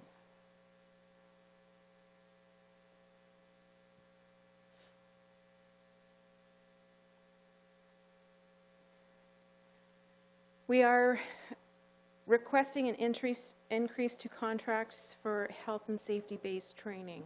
So to give you a little bit of background on this, originally, staff had proposed to the city manager and senior management team that we could use a dedicated position, health and safety coordinator. It wasn't necessarily justified or explained to city manager and our team enough to bring it forward to council at this time. Our goal is to review that request, bring forward a report to corporate services throughout this year, and ultimately, if it is something that there's an appetite for on council, we may look at that in our 2020 operating budget. However, in the meantime, we still have to provide health and safety-based training, and that includes training for first aid, and you have them all here. I don't need to go through them all. First aid, WHMIS, health and safety certification, cannabis awareness is a new one, hearing conservation, ergonomics, workplace harassment and violence, proper lifting techniques, slips, trips and falls, injury prevention, and so on and so on. So we are asking in not moving forward with that position that would be dedicated to health and safety, but instead to look at helping us alleviate some of the burden on our existing HR staff by bringing in a consultant to do some of this specialized training at an additional $5,000. I have a few questions about your training. So, discussing the cannabis training, because that's on the radar. Has there been any exploration, or is there an opportunity to link with other municipalities or the county for shared costing around the training that everyone needs to take for the cannabis? Absolutely. I would think for all of this training, the money wouldn't necessarily be to host the training in-house. It may be to send staff away to a third party to attend group training that is hosted by the county, or if there's an opportunity for us to host training, we would almost always make that available to the county and our other local municipalities. So my other question is around using, and maybe you already do this, module type training where people receive a certificate for completion. It's done on a regular basis for performance reviews. A lot of these topics in other organizations actually have it as module based, so that even new employees, if you have turnover, it's an expectation. It's in place, it's standardized, and then you don't have to pay for any off-site training or ongoing training. From a cost efficiency, it's extremely helpful as well. Wondering if you've considered that. I'm not sure I know exactly what you mean. Do you mean sort of online-based training? Absolutely, yeah. Yeah. Absolutely. If there's that opportunity to take advantage of something online or have more than a few people attend the same webinar or something like that, as long as it meets the requirements. Some of this training is legislated training, yeah. And some of it is more for our goal, reducing and making this a healthy and safe place to work. Yeah. So there's sort of two goals that we're aiming to achieve here. Kate, my question actually is for Dennis. Just wondering, what's the MOL trying to get at here with Public Works ergonomics? I'd actually have to ask, our HR department will have a stronger understanding of what those new requirements are, so I can get that information for you and bring it back. Yeah. My thought is just sometimes you see stuff like that, and is, at the end of the day, is there added cost or something that's going to come about from that, or are they just teaching us, you know, a proper way of shoveling? But better not be added cost.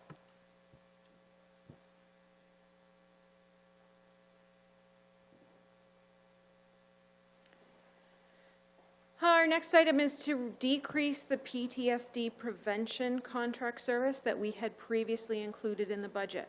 With WSIB costs growing significantly over the years, a need was identified for case management and prevention specifically as it relates to PTSD.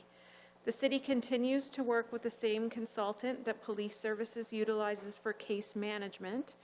However, the prevention model proposed for other non-police departments was not as good a fit for the city. And for that reason, the budget of these services has been reduced to reflect the case management component only, but removing that prevention aspect out of that. And we are sort of pursuing our own efforts for PTSD prevention, not necessarily utilizing this consultant.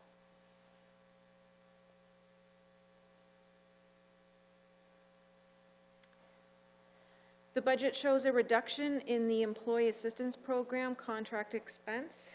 The Employee Assistance Program is a confidential short-term counseling service available to all employees dealing with a crisis that may or may not impact their work performance. The intention is to provide immediate resources to address the crisis until the employee can secure more permanent treatment or resources through standard medical care. Employees may contact EAP support for a broad spectrum of concerns, more commonly including work-life stress, family issues, financial concerns, abuse, addictions, and/or mental health. The reduction does not reflect a reduction in the services that we're offering. It simply reflects what we've seen as uptake over time, because we are billed sort of on a per-use basis. So over time, this brings us in line with what our actual costs have been.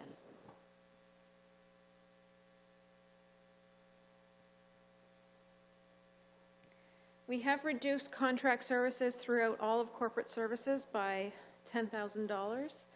As a result of gapping and employee turnover, there was historically a need to utilize specialized support in the areas of accounting, payroll, and IT in previous years. Now that roles have been filled, staff are fully trained, and we are operating at full complement, the need for these additional expert services has been reduced. The balance of $10,000 in the IT consulting budget will be reassessed upon completion of the help desk analyst position to determine if the need for consulting will continue or if perhaps the analyst role will continue in its place. Overall, though, we did achieve a savings of $10,000 in this year's budget. Kate, you're at full complement now? Currently, staff? all of our positions in corporate services, other than a bylaw, property standards officer, are full. For another Filled. 2 months? For another 2 months? Yeah.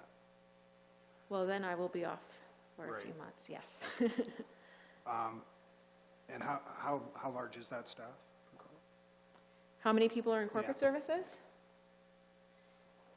We have 24 full-time staff and 1 part-time person. Yeah. Good.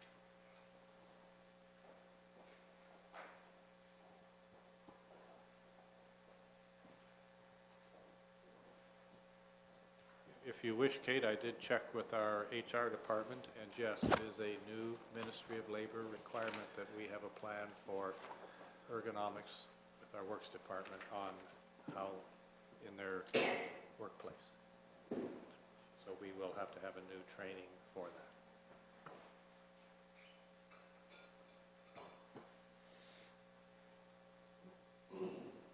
So this sheet just basically shows all of the changes to corporate services that we have just walked through. Are there any that you'd like to revisit or discuss further at this time?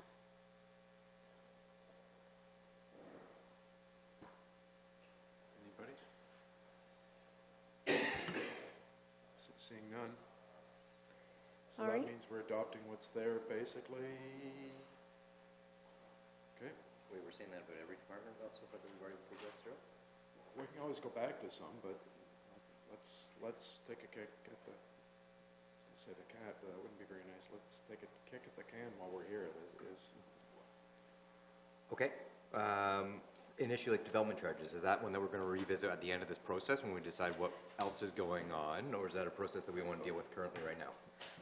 I believe at some point over the next 2 days, we want to identify roughly 265, although with the addition of the $25,000 grant to the hospital, we're looking for $290,000 worth of savings out of the budget from what is presented here.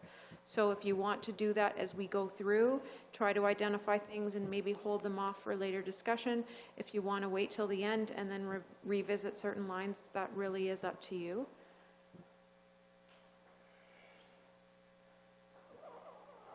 Thinking DCs are basically one line, a big thing, as well as the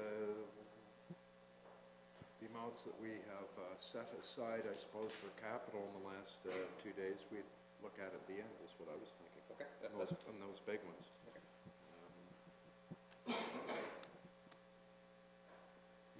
You won't hit water, wastewater rates. We will set those rates in the spring. That being said, what's in the budget here today will certainly impact what our need is when we come to setting those rates in the spring. So if there's something with water and wastewater that you wanted to discuss, we can do that today, or we can do that in the spring as well. Okay, good. Dennis, did you want me to keep going here? And you can answer any questions as they relate to Public Works, or do you want to come up here and present those sheets yourself? Whatever you feel more comfortable with. I'm good with either. Are you? I can come up and give you a break. Okay. Or did you want her to do it? Whatever you'd like.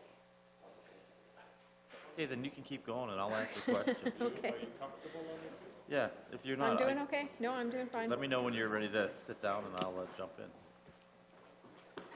Did you want to take 5 minutes? Yeah, why don't we take 10 minutes and we'll come back to Public Works. So it's about 25 too, so we'll take 5 minutes. Sure.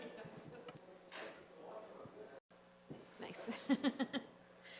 So we're going to, Doug has to leave. He has arbitration hearings tomorrow in Toronto, so we are going to jump ahead to fire services.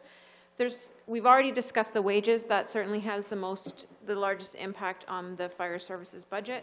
There are 2 other items that are increasing the fire services budget this year, and I know Doug is really just looking for a final sort of approval from council that he's good to move forward with the replacement of the aerial truck in 2020, which is funded through reserves, but they will start the tender and RFP process in 2019 in order to ensure that that is in place, as there is quite a long preparation period for a vehicle of that type. So in total, the fire services budget is increasing by $230,000. As I just stated, most of that is in wages. The other item is the increase to the reserve contribution. Through a thorough review of our fleet replacement schedules, adjustments have been made to departments where the replacement strategy for fleet has changed over time. The impact on fire is a recommended increase of $50,000 per year until we reach an annual contribution of $350,000, and that will ensure that we meet the replacement schedule required for not just the aerial truck, but for all of our fire fleet vehicles.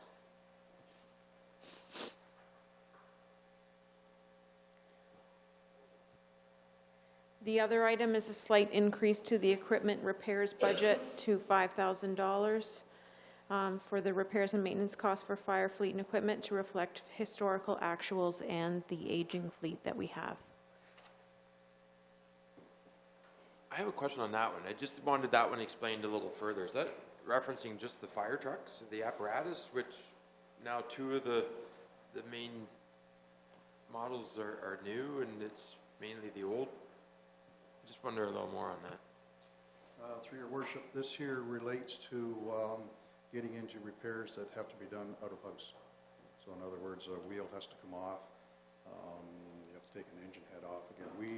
We now have 2 auto mechanics in-house, and the majority of their work is doing small stuff, electrical stuff, hydraulic stuff, where we can do a repair without it going out of service. This is getting into bigger stuff where, again, the truck is taken out of service and it goes to a shop that they're equipped to lift it and take wheels off and so forth and so on.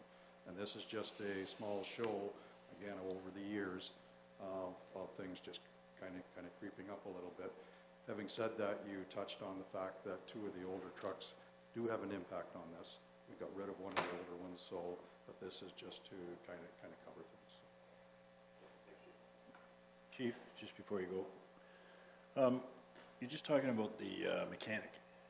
So the mechanic, we see hired as a firefighter or a mechanic? They're hired as firefighters.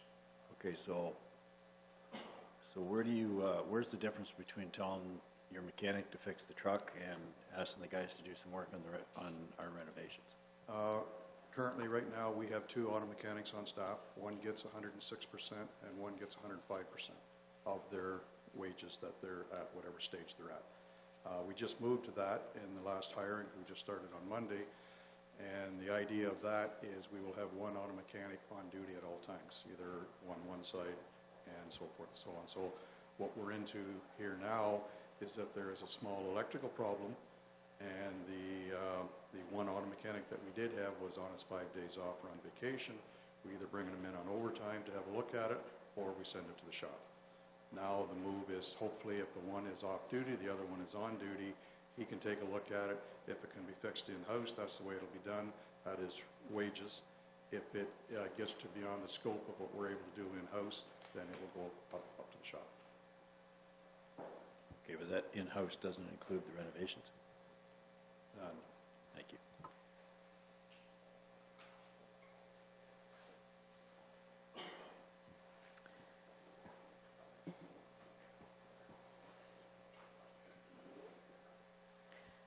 All right, so we'll move into Public Works and Engineering. This budget probably has our greatest variance over last year. Besides wages, there are a couple of significant items that we'll discuss here. One is our waste management materials and supplies, and the other is the trend that we're seeing in recycling collection and the revenues that we're earning on recyclable materials.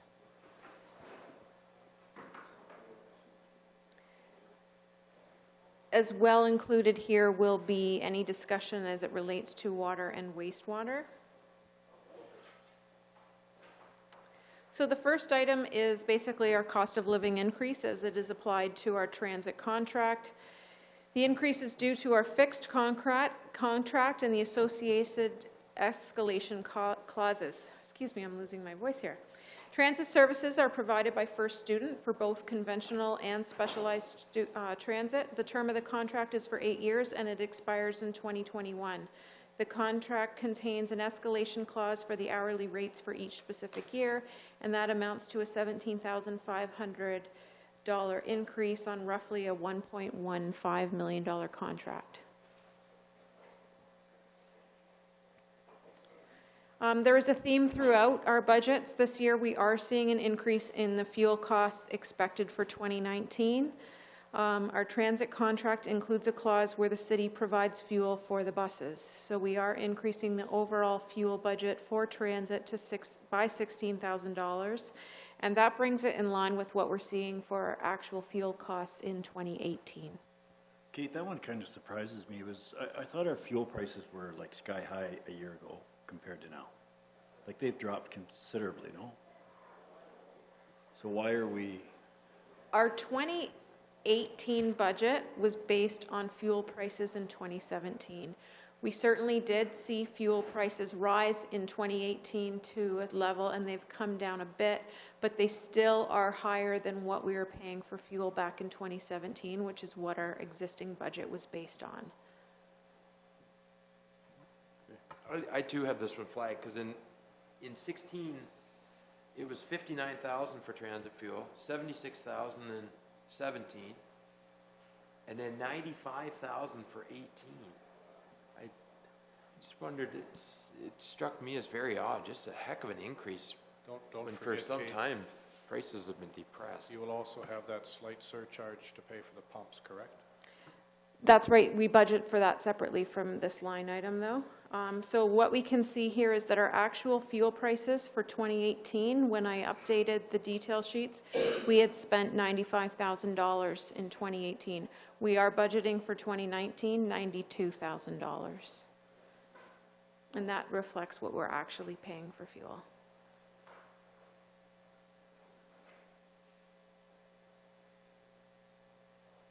We can certainly revisit the logic of this very shortly. I'm sure Mr. Kafalis will look at it shortly, just the logic. The numbers do seem to be a significant increase. I seem to recall at a budget meeting very recently, and I'm losing track of the years, Council had quite a debate on our fuel overall. I can't remember if it was specifically around transit or works, and the decision was made one year to cut it back significantly more than staff recommended. I don't know if that's catching up to us or not, so we'll look at that logic and report back to Council very shortly. I should just point out too, the line items in the detail budget I just showed you, that was for our standard fuel. We also record our fuel on our specialized transit as a separate line, so the total increase shown in the variance sheet is the two of those added together.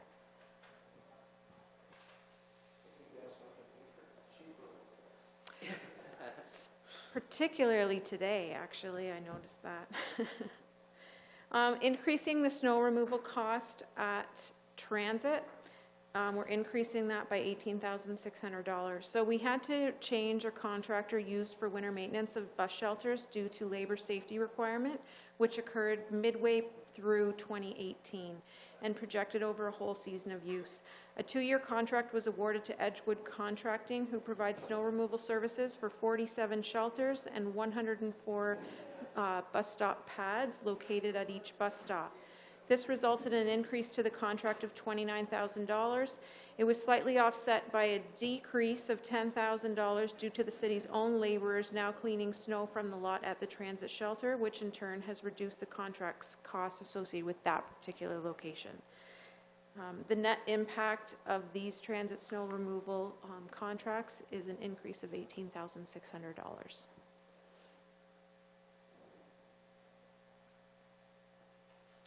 We're increasing our fare and pass revenue at transit by $16,000.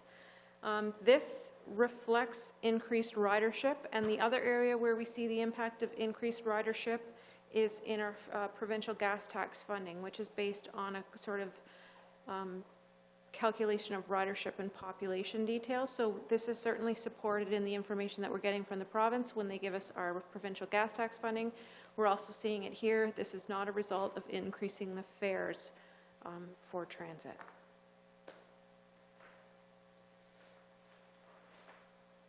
The next line item is an increase to the airport repairs and maintenance budget of $18,000.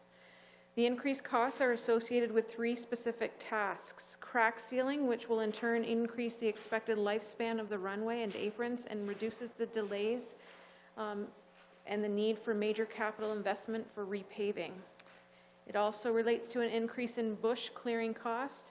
Bush clearing is required to ensure the overall safety of the aerodrome in terms of wildlife approaching the runway during approaches and takeoffs, and allowing pilots ample sight lines to make necessary adjustments to avoid any wildlife. And 3, the increased electrical repair costs for the damage caused to the runway lighting by wildlife. I just wanted to back up one on the transit fares. Do we have any idea how many of the college students would have picked up on passes? We do have that number, and we'll be coming forward with an annual report as part of operations, indicating all that information, which again will come forward to council as part of the minutes for the operations committee.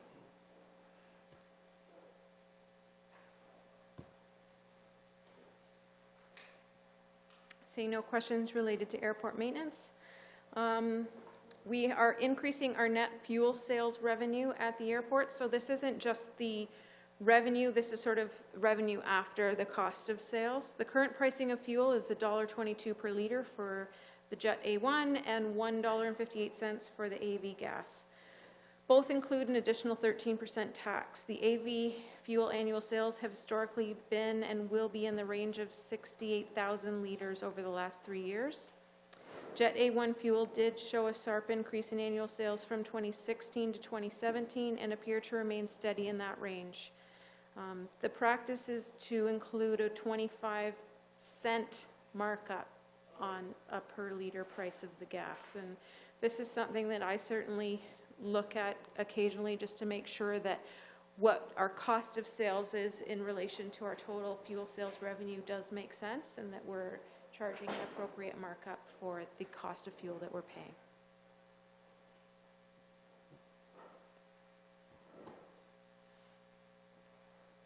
The airport management contract, we're showing a $4,000 increase, just like transit. Phoenix AGM was retained to provide day-to-day management services of the Billy Bishop Regional Airport. The term of the contract is for 3 years and terminates in 2020.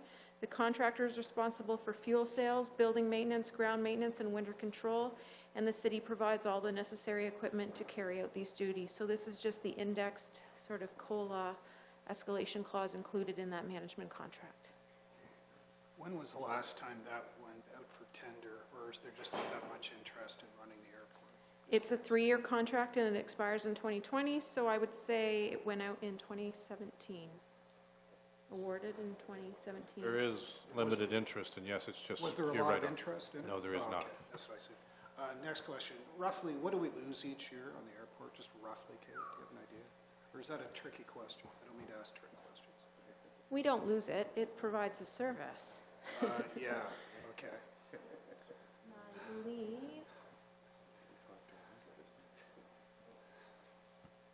The overall burden to the taxpayer of the airport in 2019 is just over $200,000 a year. That's for operating only. It does not include capital. It does not include amortization of capital assets. Okay. That's just our operating costs. So, okay. And then the last question is, I kind of got caught up short at the all candidates. Travis was sitting beside me as I said, sure, let's sell the airport. Apparently there's contracts and so forth, so that may make that a little difficult. Where could a new councillor find a really good brief, do you know, summarizing what obstacles would stand in our way if we wanted to sell the airport? Is that a complicated answer? I would suggest if you stop by my office for 20 minutes, I can give you a real good brief. I'm not being facetious. Okay. Yeah. I just thought the new councillors might want to come up to speed too. I'd gladly put something in point form and mail it to you, or I could certainly meet all three at the same time. So I will get that out to you, whichever form you like. I'd love a short memo or Sure. something, just Will cutting do. to the chase on that. Thank you. I just got brought up to speed. I thought it was 100. Yeah. So I thought we were losing 100,000 a year. It was about 120 to 140, depending on the results of winters, which obviously has a huge effect on this business, and fuel sales. Where it has escalated recently over the last few years has been the contract. When the SOS was doing it, they were significantly less cost than an outside contractor. So it has escalated since that contract was let and SOS has left the scene.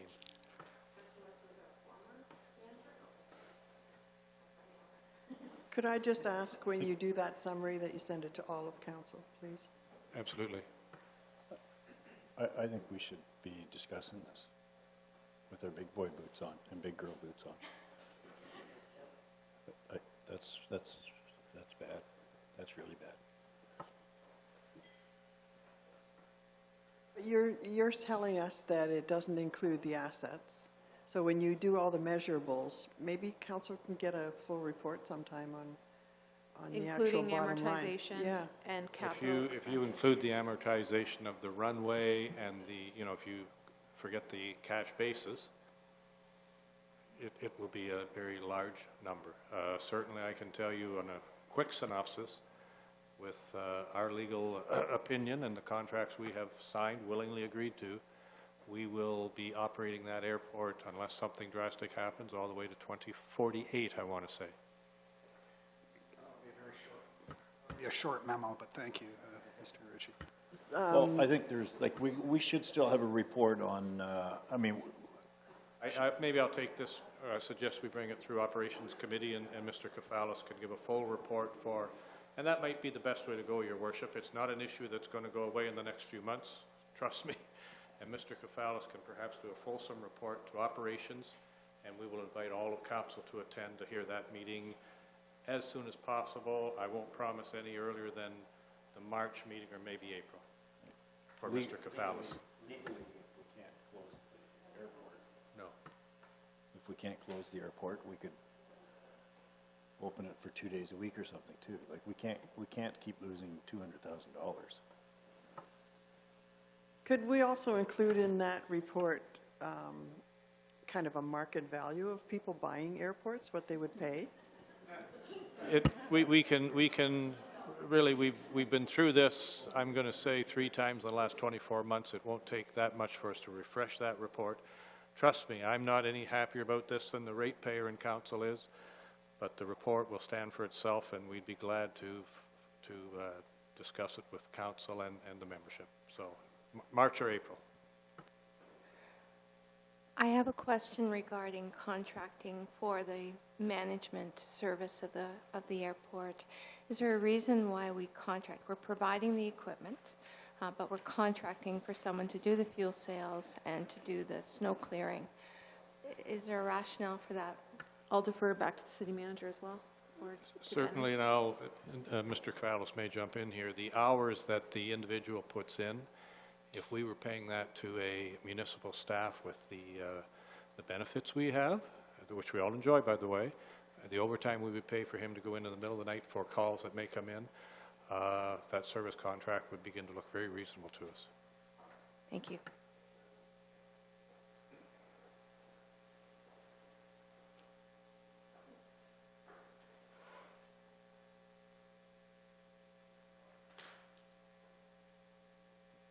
The next item is at our Public Works building, so this is commonly known as our Murray McDonald building.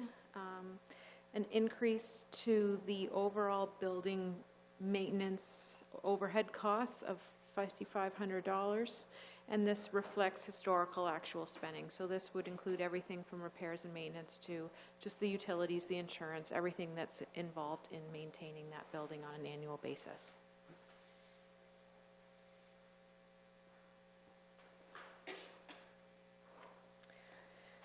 The next item is not due to an increase in staff complement, but to a change in the way that we are, I guess, in our job descriptions and how oversight has taken place.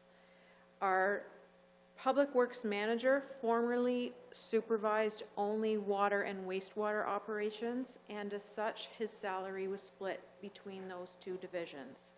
A decision was made actually when our former Director of Public Works and Engineering departed, and we sort of had this period of time before Dennis came on to give that Public Works Manager a bit more of intermediate support to the Public Works Supervisor, I should say the Roads Maintenance Supervisor. So now that he is spending some of his time supervising non-water and wastewater activities, we have to reflect that in the budget. We can't charge water and wastewater for the time that he's spending supervising tax-based services.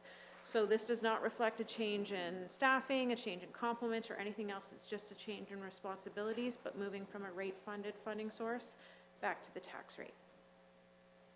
So is there a particular line where I would see an offset or a decline in the wastewater rate? Yes, you will. So in the, well, the net is actually an increase, but that's to reflect that we also have wage increases corporately that's being allocated to water and wastewater that slightly offset that. So if we didn't have this savings, the increase to water and wastewater would be greater than what you're seeing in that budget. So I think right now the overall employee allocation overhead charge to water and wastewater is increasing by 20,000. If we hadn't done this reallocation, it would actually be increasing by 60,000. That makes sense.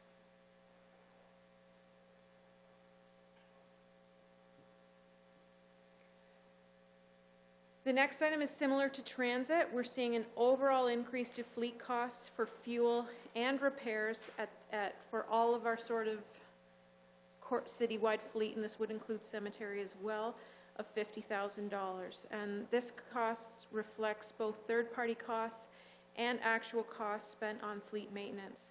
Staff are required to maintain 87 pieces of equipment, ranging from heavy-duty equipment to small equipment. The cost of fuel to support the city's fleet is approximately $160,000 on an annual basis. The cost of parts to support the fleet are approximately $195,000 per year, and contracted costs to help support the fleet are roughly $40,000. So this reflects what we're actually seeing in our spending. So an aging fleet, higher costs, higher fuel costs, overall an increase of $50,000 to our fleet maintenance budget. This does not include any change to the amount that we're setting aside in reserves for future fleet replacement. That is staying stable. If I could, Your Worship, Mr. Kafalas went and got the report I spoke of earlier. It was a 2006 report, and a comparison of fleet with comparators. We were supposed to have 4.26 mechanics. We currently have 2. At that time, we had 1. So, you know, we have some big equipment, 87 pieces, and then when we need them, such as this time of year, they've got to roll 24/7 at times. So I think we're getting, even though it's increasing dollars, I think we're getting great value out of the service of that particular group of staff.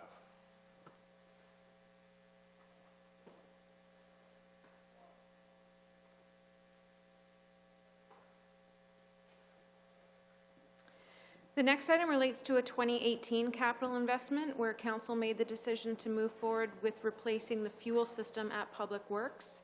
Rather than funding that system fully in the 2018 budget, the decision was to fund it through our reserves and then to increase the premium we charge ourselves on fuel to repay that over time. So the total cost of that system is $250,000. Repaying it over 10 years is roughly an additional $25,000 a year that sort of gets tacked on to our fuel costs in each department, rather than show it as an adjustment in each individual department, which it will show as we have actual costs. We've just budgeted for that in one line.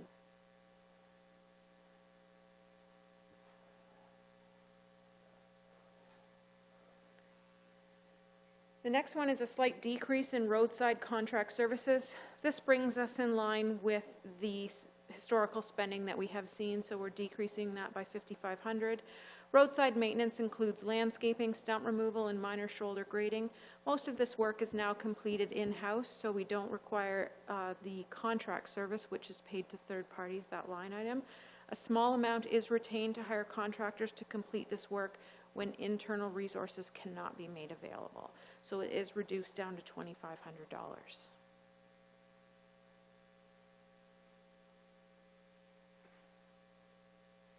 The next item is to reduce our overall operating asphalt maintenance costs from $50,000 to $35,000. The amounts have slightly decreased to reflect the actual cost of purchasing materials needed to make road repairs with our own forces. In addition, contract costs for road patching have decreased to reflect actuals on an annual basis. So we're not necessarily changing the way we perform the service, the amount of work we do, we're just adjusting the budget to more accurately reflect our actual costs historically.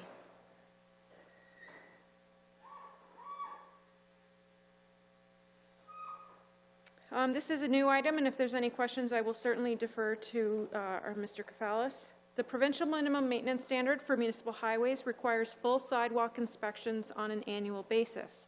This is not covered by any of our other inspection programs that we currently have in place. Ensuring we meet the minimum maintenance standard and the documentation of such is required in order to defend external claims. So this will have an impact on our overall insurance liability and the outcome of claims that we receive, or that are made against us, I should say. A time frame of 16 months is given to allow to see leeway as to when a municipality can conduct the inspections within any given year. So if you do go slightly over that 12 months, you have a bit of room there. Who actually does the inspections? In this case, we'll hire a consultant to actually do the inspections for us. Why? Just because we don't have the resources internally to be able to conduct it. It takes some time. And you want somebody with experience. Some people made the case to use a student, but then you're actually, walking hand in hand with the student to say, this is what you're trying to pick up and stuff. So the most efficient way right now is to use a third party to help us conduct these investigations. But is it correct, we used to have a staff person that did that? We never actually, we did it, kind of. You noticed it more when we were, might concentrate in downtown when we were looking to get rid of all the lips and stuff to make things more accessible. So we might have had staff going to do that. But to do the whole city, we never did it on any annual year. We do hire a consultant to look at our roadways, but that's what they look at, are the specific asphalt, not the sidewalks on each side. And that consultant will alternate between looking at the roadways and doing bridge structures and box culverts every second year. So it was really done more on a complaint basis, and it's not doing a 30-kilometer-an-hour drive-by. It's actually patrolling the sidewalks and looking at each one. So once this is done, are you anticipating then rolling that into your work plans, that then you can accommodate that on an ongoing basis? It needs to be done annually? Well, it will be done annually, so any areas that they identified as needing repairs will be included as part of our concrete program. And in some cases, we'll be able to do that in-house, and sometimes it'll be done by our contractor that we hire on an annual basis. My question is, are we to anticipate a consultant cost on an annual basis? Because our requirement is annual. Yes, that's why it's included as part of operations, not capital.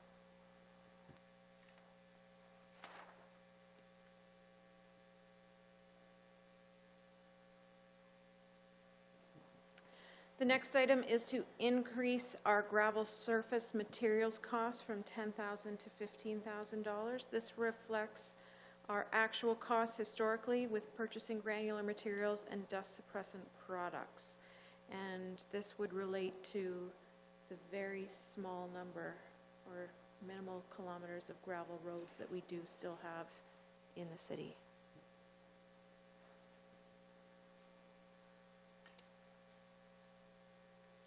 The next item is another new item, similar to the sidewalk maintenance. It will aim to meet a minimum maintenance standard. There is a standard to maintain signage reflectivity with the minimum maintenance standards for municipal highways, which is not currently included in our consulting contracts. The requirement stipulates that this activity must be completed every 16 months, which translates to having to complete the task on an annual basis. And I'll let Dennis speak to this one a bit more as well. Again, as time goes on, you'll find that signs will, reflectivity on signs will diminish and they become not as visible, especially during the night. So again, part of the maintenance standards, they want to make sure all signage meets a certain standard. What have we been doing the last couple of years? In terms of This. We might have identified some signs that needed to be replaced, but We were doing testing. Maybe it's at the county that I remember going through this discussion. I was thinking that there was a group buy or something with lower tiers, but I can't remember the details. I believe it must be at the county level, but I'll verify that with Okay. our superintendent. I think everyone's doing it, so there might be a way of doing it together. Is this just like a new requirement that's being set by the province? That is correct. I guess they've become more stringent in terms of the minimum maintenance standards, and it's just not about snow removal and ice control. It's looking at everything. It's looking at potholes, it's looking at reflectivity of signage, it's looking at the sidewalks. It's all encompassing, but what you've heard over the last couple of years, really, it's been associated with snow removal and ice control. But this does form part of the standard now, and it's required, I guess, required work or tasks that have to be completed on an annual basis. If I could, Your Worship, on both of these, certainly when we have claims, whether on sidewalk slips and falls or vehicle accidents at where signage, if we don't have these studies done, our insurer will tell us he's fighting a real uphill battle for us. Whether they actually, in fact, meet the code or not, you're fighting an uphill battle because you don't have this work done to prove it. But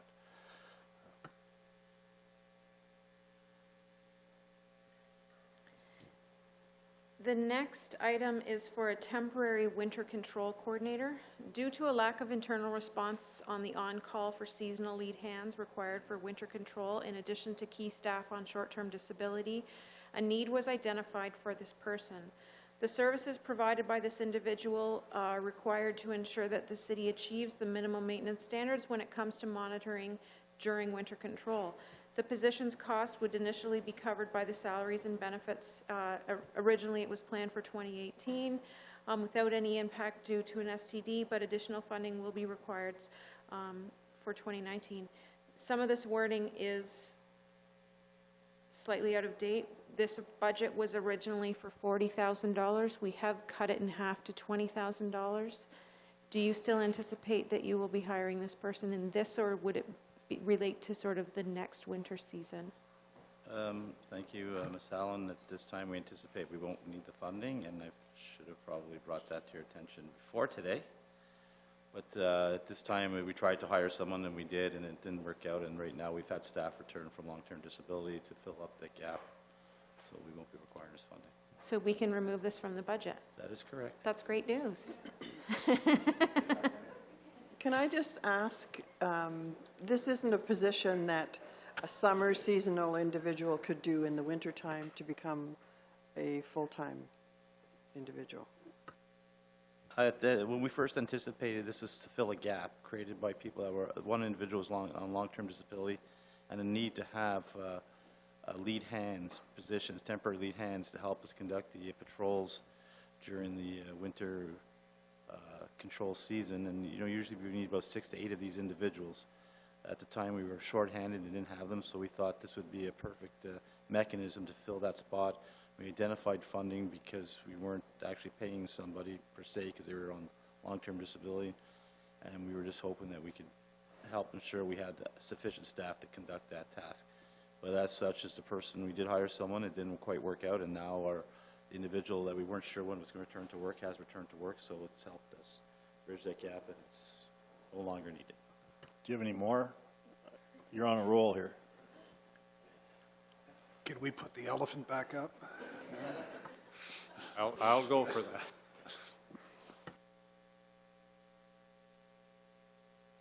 The next item is to increase winter control materials. This reflects actual costs. It's not changing our strategy and how we respond to winter events, but it's just to reflect that our actual spending on winter control materials has exceeded budget, and this will bring us closer to what we anticipate for 2019 and going forward. In previous years, is that where our general term was? My fault for not looking back on previous years operating, but have we always been normally around the 400,000 mark for what we're purchasing for winter control material? I remember at one point we were talking about we were having a good reduction of that because we were using the green stuff instead of the other stuff, and then Thank you. What we've found is that while we're keeping a fixed amount of both the clear lane, the green stuff, and the rock salt, which we use during freezing rain events, but we needed to start using sand to make up for our fixed amount of clear lane and salt that we're using. So what you'll see is when we go on the hill, you'll find the top of the hill has been used the ice melt product. The middle of the hill we're probably using sand, and right now, like, given the conditions that we're experienced just lately, we found we're going through a lot more sand. So it all depends on the conditions that we're experiencing, but we found that there is an increase of the need for sand, which in turn is healthier for our environment and is less expensive than the other products. And you'll notice our condition of our roads has been excellent so far this year. And I know everyone's say, well, it's been warmer, but it's been cool and warm, so the conditions have been slippery. For you, Councillor, 450 is about at a good average, so dependent on weather. But 450 is a good average over time. I was going to add, this is the line that we cut $150,000 out of 3 years ago, and then 2 years later, it came right back to where we started, so.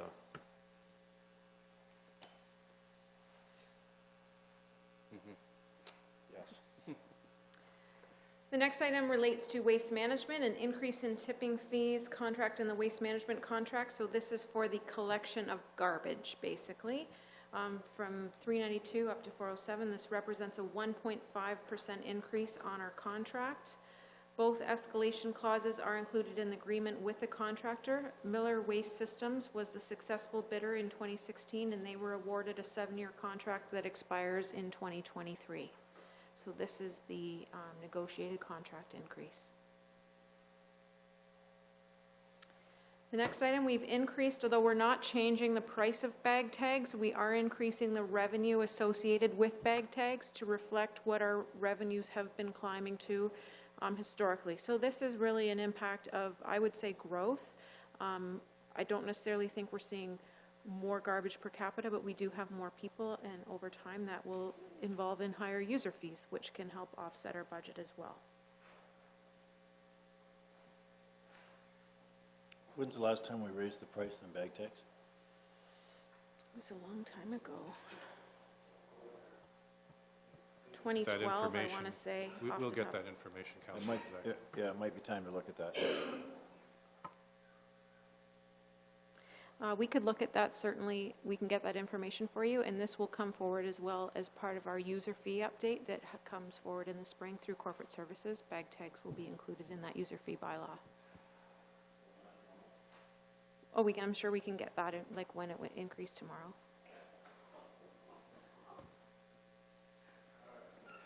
Kate, again, for the newcomers here, it looks to me, and correct me if I'm wrong, but as far as the garbage goes, not including the recycling, the tags pretty well pay for the tipping? I mean, is that what you aim for, basically? I don't know if that We're was doing the strategy 380. originally. 380 as against 407. I just want to know, am I reading that correct? That's correct. I mean, you know, you're trying to create a user pay system, Right. but you also want to make sure the tag is somewhat palatable. 'Cause the last thing you don't want to do is have tags that are so high that people are looking for other means of getting rid of their waste. Just to throw it out there, I know you're kind of putting your hands up here a little bit, but the price did go up at the transfer station. You take a bag of garbage there now and it's $5. So, you know, if you're comparing the two, $3 bag tag or $5 to take it to the transfer station, it's something to look at. Problem is, the garbage can on Main Street is free.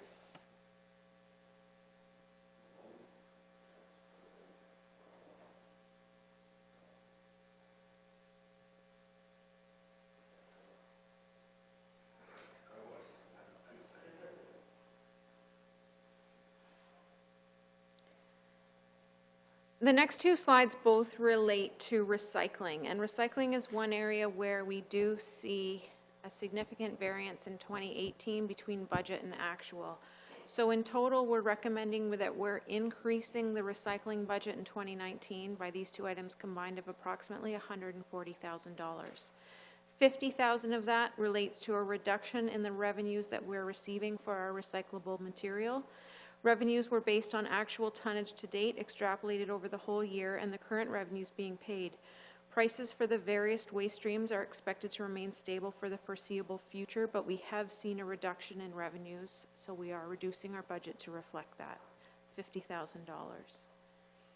The other item is the actual contract for recycling collection, and this is a rate, but it's also based on volume. Actual expenditures for 2017 were $640,000.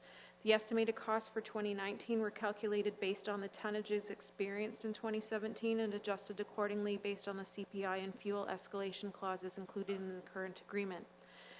Like Waste Management, Miller Waste Systems is our current contract provider, and they have the same 7-year contract expiring in May of 2023.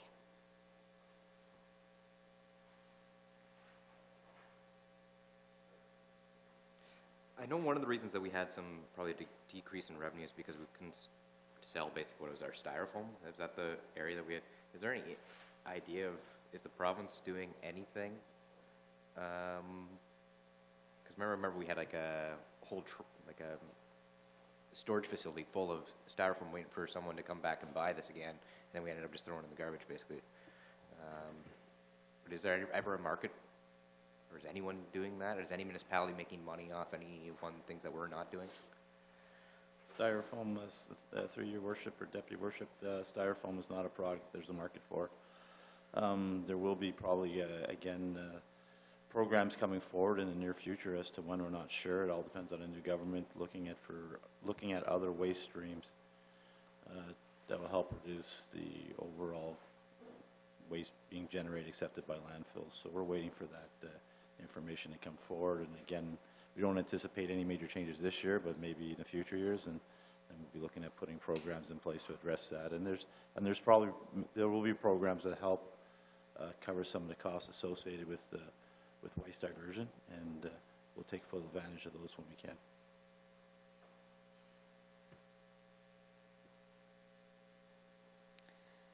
The next item is an increase to the operating costs at the central yard composting from $41,000 to $51,000. The increases are associated with the expected substantial increase in grinding costs. This ties into the conversation I expect that we were having earlier in capital. In addition, the increase in internal labor costs associated with helping the contractor, and an increase in tipping fees that are paid associated with all the garbage that is being dumped at the compost site as a result of the site not being monitored during the hours of operation. So there is the true cost of that, an addition of $11,000 to the operating budget. This might just be a time for my question here, because it kind of relates to parks a little bit and this, but last summer there was a tree taken down just over here by the library, and it's a big soft Manitoba maple or similar basswood, but not very good wood. And our guy said a tree like that, they'll just take it to the compost. And I thought, well, there's about 3 or 4 cord of wood in that. we not have capacity to take that somewhere and then have staff cut that into firewood? And even if at the campground we sell, here's your good firewood at 85 bucks a cord. I mean, you're gonna bag it, whatever, for a camper, so 10 bucks a bag. And here's your crappy stuff, but you put cheaper wood for 6 bucks a bag, and everybody buys the cheap wood as an alternative to certain, like, I have no idea how many trees go to the compost here, but I just thought, that struck me as, do we not have a better alternative that we can still make money off of that in some form there? Thanks for your question. Through you, Mr. Chair, we do use all the wood that we can at the campground. We return manageable size logs and cut them up into what you call bolts, and then we put them through a splitter using seasonal and park staff. We charge it out at $8 a bag to the campground. I don't know the particular tree that you're speaking of, but generally, if they're very large diameter, extremely heavy, we'll take whatever branches we can use, and those trunks would be taken to compost for disposal. Generally, there are trees that are so large that we don't have the equipment to handle them properly or reduce them to a size that are manageable for the splitter. Do we, while you're there, sir, your name, I'm sorry, yeah. Adam, sorry, Parsons, I'm yeah. John here. These idiots who put their garbage there, are there signs, and can we maybe put a sign that lies and says they're under surveillance even though they're, like, how tough are our signs out there? I just think that's moronic. If you can, I'm not asking you to comment on whether it's moronic. I would the defer sign that issue. back to Mr. Fallis in the Public Works Division. Yeah, we do have signs, through your worship. And it's, again, you can't illegally dump, but again, there's no one there to man it. That's why we were talking this morning about possibly putting some closed circuit TV out there just to help maybe discourage people from dumping it. But it's 99% of the people are using it properly. It's that 1% that you'll find are dumping whatever they can out there, whether it's construction products, general waste, whatever. It's just, I think it's something we'll be always dealing with. You'll find even if we close the gate, there's people sneaking in on the other, around the gate and dumping their stuff.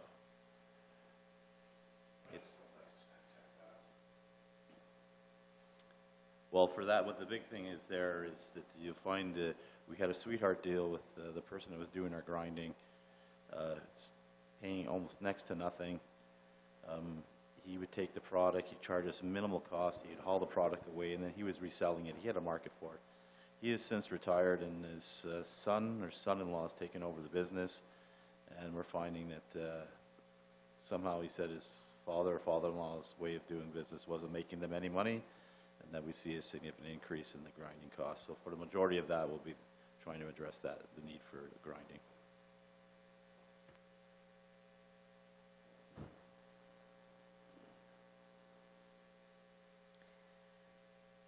Offsetting that is a slight reduction in the household hazardous waste staffing, so this also falls under our waste management division, reducing the budget from 21,000 to 15,000, and this reflects what our actual staffing requirements and costs have been historical to meet our existing service levels for those household hazardous waste days.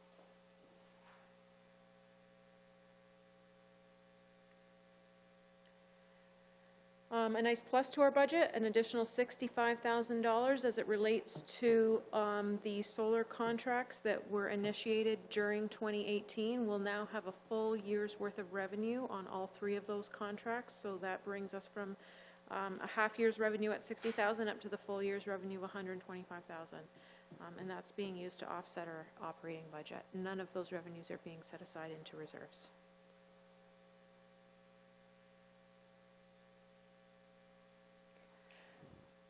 The next item is a slight reduction in the budgeted monitoring costs for the landfill.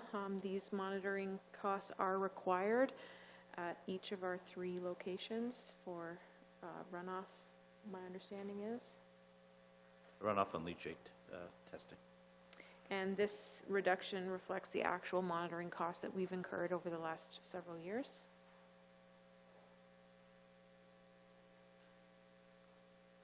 We are, however, seeing an increase in landfill snow removal, and we're increasing that from $10,000 to $30,000, so a $20,000 increase. In order to perform that monitoring, we have to clear the snow away for them. So based on actuals and service level required to ensure that leachate haulers and monitors are able to access the site during the winter months. I have a question on this one.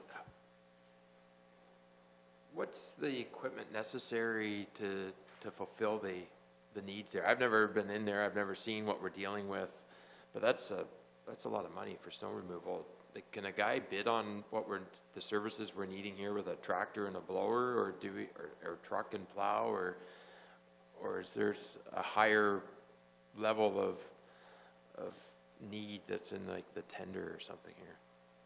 Well, this is just to ensure, like, it's a higher level of service to make sure that road is cleared, because we have to make sure we can get access to the leachate collection system in order to pump it out.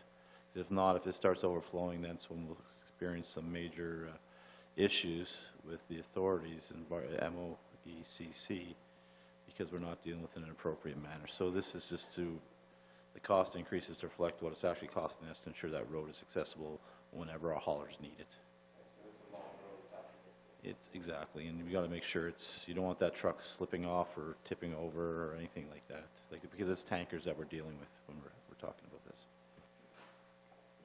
I would say a little piece of advice that I've picked up from my insurance career is this year that every kind of snow removal contractor is facing high increases in their insurance, to the point where a large portion of local contractors will be increasing their overall bids because of changes to the insurance market. Snow removal obviously has a lot of claims associated with it, so insurers are taking rate from it to ensure that they aren't losing money on a awful class of business. So they still will insure it, but they'll increase the actual expense of what that insurance will be, and the ultimate person who's going to pay for that when we're taking on third-party contractors through RFP process is the taxpayer of Owens County.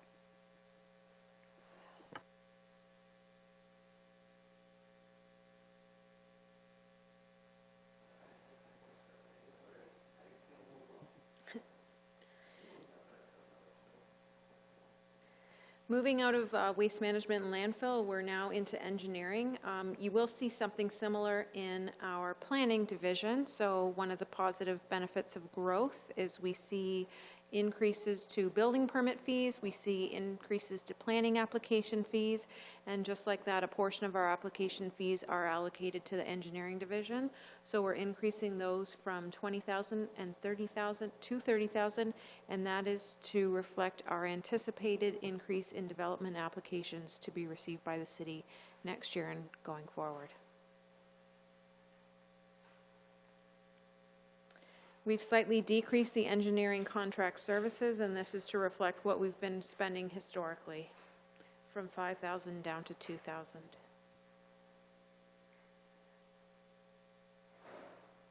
We are reducing the traffic hydro expenses by $8,000. Again, this is to reflect what actual costs have been. We have not reduced the number of intersections or anything that's requiring the hydro.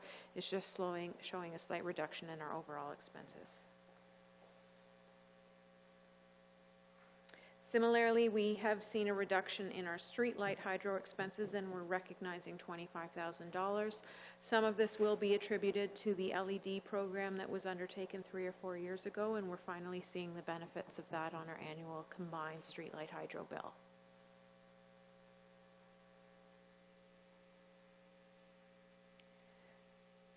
The next item is an increase to, this sort of, I guess, should have been discussed back with transit. We just received our notification from the province as it relates to provincial gas tax. So that's the province's portion of gas tax collected at the pump. It is specifically to fund public transit. We use 100% of this budget, or this funding, to fund the operating costs of our transit system, and we're seeing an increase of $15,000. That would be entirely based on increased ridership, as it is a combination of ridership and population, but our population is staying stable. So this reflects the increase in ridership, and that shows the benefit to our grant program. I will say there's sort of a 2-year lag between our ridership information and when it ultimately impacts our grant. So as long as we continue to see that ridership continuing to grow, we can expect to see our grant grow as well.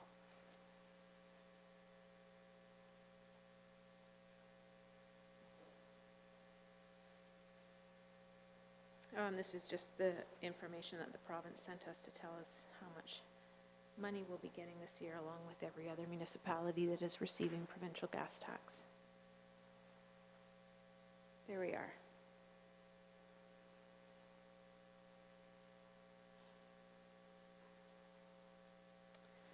The next item is an increase in the Stewardship Ontario funding. So our current quarterly payment is $45,804, and that translates to roughly $183,000 a year. So we do anticipate an increase of $13,000 over last year's budget.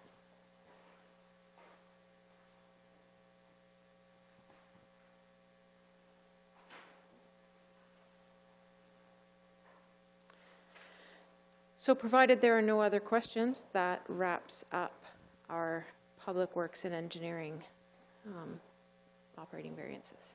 So this will be 20,000 less because of that winter control coordinator? Is That's that correct. Thanks. That's good work, council, to find that 20,000. If I could, Your Worship, I would like just to say, I think, and going through the first division might be the time to mention this, I think we get fixated on the services and the cost of those services, and clearly we're all trying to keep them as low as we can and still provide good service, but two things caught my eye going through here towards the end: the compost site and the hazardous waste days. Two services that this community didn't have not that long ago, both of which I think not only environmentally but for the ratepayer, they're wonderful services. They really use them, and I think it's, you know, it's a good idea for all of us to keep our mind. All of these services are required by ratepayers. Many of them are used tremendously, and sometimes that use does add to increased cost. It's unfortunate, but I don't want us to get fixated on it's a terrible 2 days, a terrible experience, and the ratepayers not getting tremendous benefit from these works that we all provide. So, thank you. So, Kate, does this look like a perfect place to stop and start tomorrow? Yeah, I might recommend that we do one more department, and that would be the Tom Thompson Art Gallery, since we do have David here. He's been here all day. And I don't think it'll take long. Really, the only increase to the budget is the $40,000, which we have discussed previously. And I've also, their detailed budget is here, but I've also included in your package the report that went to the Tom Thompson Art Gallery Committee. That also came through your council meeting last night. But if there's any specific questions that relate to the Tom Thompson Gallery budget, perhaps David can answer them while he's here.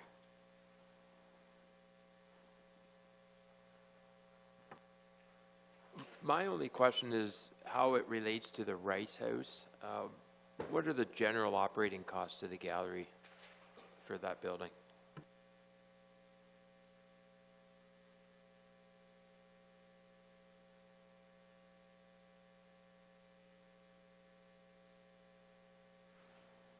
The electrical and the heating, the gallery is paying out of that budget.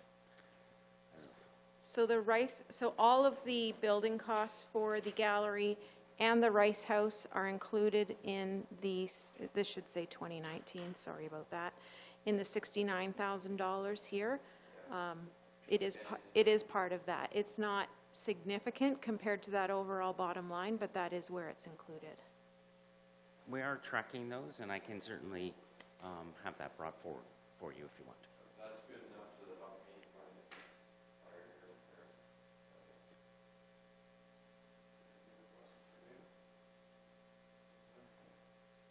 Thanks for coming. Thank you. Did you wish to say a few things, David, or are you fine? Thank you for the opportunity, and I do have meetings tomorrow, so that works out well that you moved ahead. Thank you very much. Sorry, David, while you're here, would you just be able to kind of give us an update of some of the other revenue sources that you do still participate in throughout the year. You know, you do, there's other, like, you know, you have the art, or the gallery sales, like at the gift shop, and we talked about this at the last committee meeting, about how the other sources of revenue that could potentially come into the gallery, what we still do need to receive to ensure that we have a balanced budget on that. So what we're generating? Remember how we talked about that? We were going to need the $40,000 increase, but then also that we were still working on some other sources of income that we're hoping to go. And I was just hoping maybe you could explain what those other revenue sources were going to be that we were really exploring into. Do you remember what I'm talking about? Optimistic revenues in your budget, but they weren't necessarily all secured as of today. Yes, so there are sponsorship that we are going to be looking for, and we're in reviewing our sponsorship agreements and so forth. There's some core funding that we do have that comes through.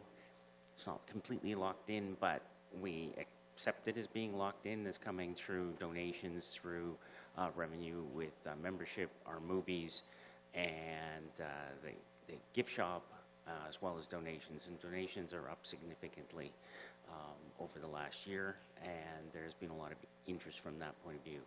There are a couple of components that we are looking for sponsorship, whether it's sponsorship for education, whether it's studio programs, or whether it is exhibitions. And as I said, we're looking at reviewing our program. We weren't doing a lot of that last year. It really gets back to capacity, and we went from a very certainly larger staffing that had specific people who were doing those specific tasks at the gallery. We no longer have those, and so we're trying to juggle those around. Certainly generating revenue this year is a priority, along with the generosity of the community through council. The gallery is also looking at private ways of trying to gain that revenue, because it has been a very big year, in addition to the OAC reduction that's happened with bringing the collection assistant on, and then there's also been some slight salary changes and things like that that have happened. So we've got a significant amount to bring up. And I apologize for not being more clear on that question.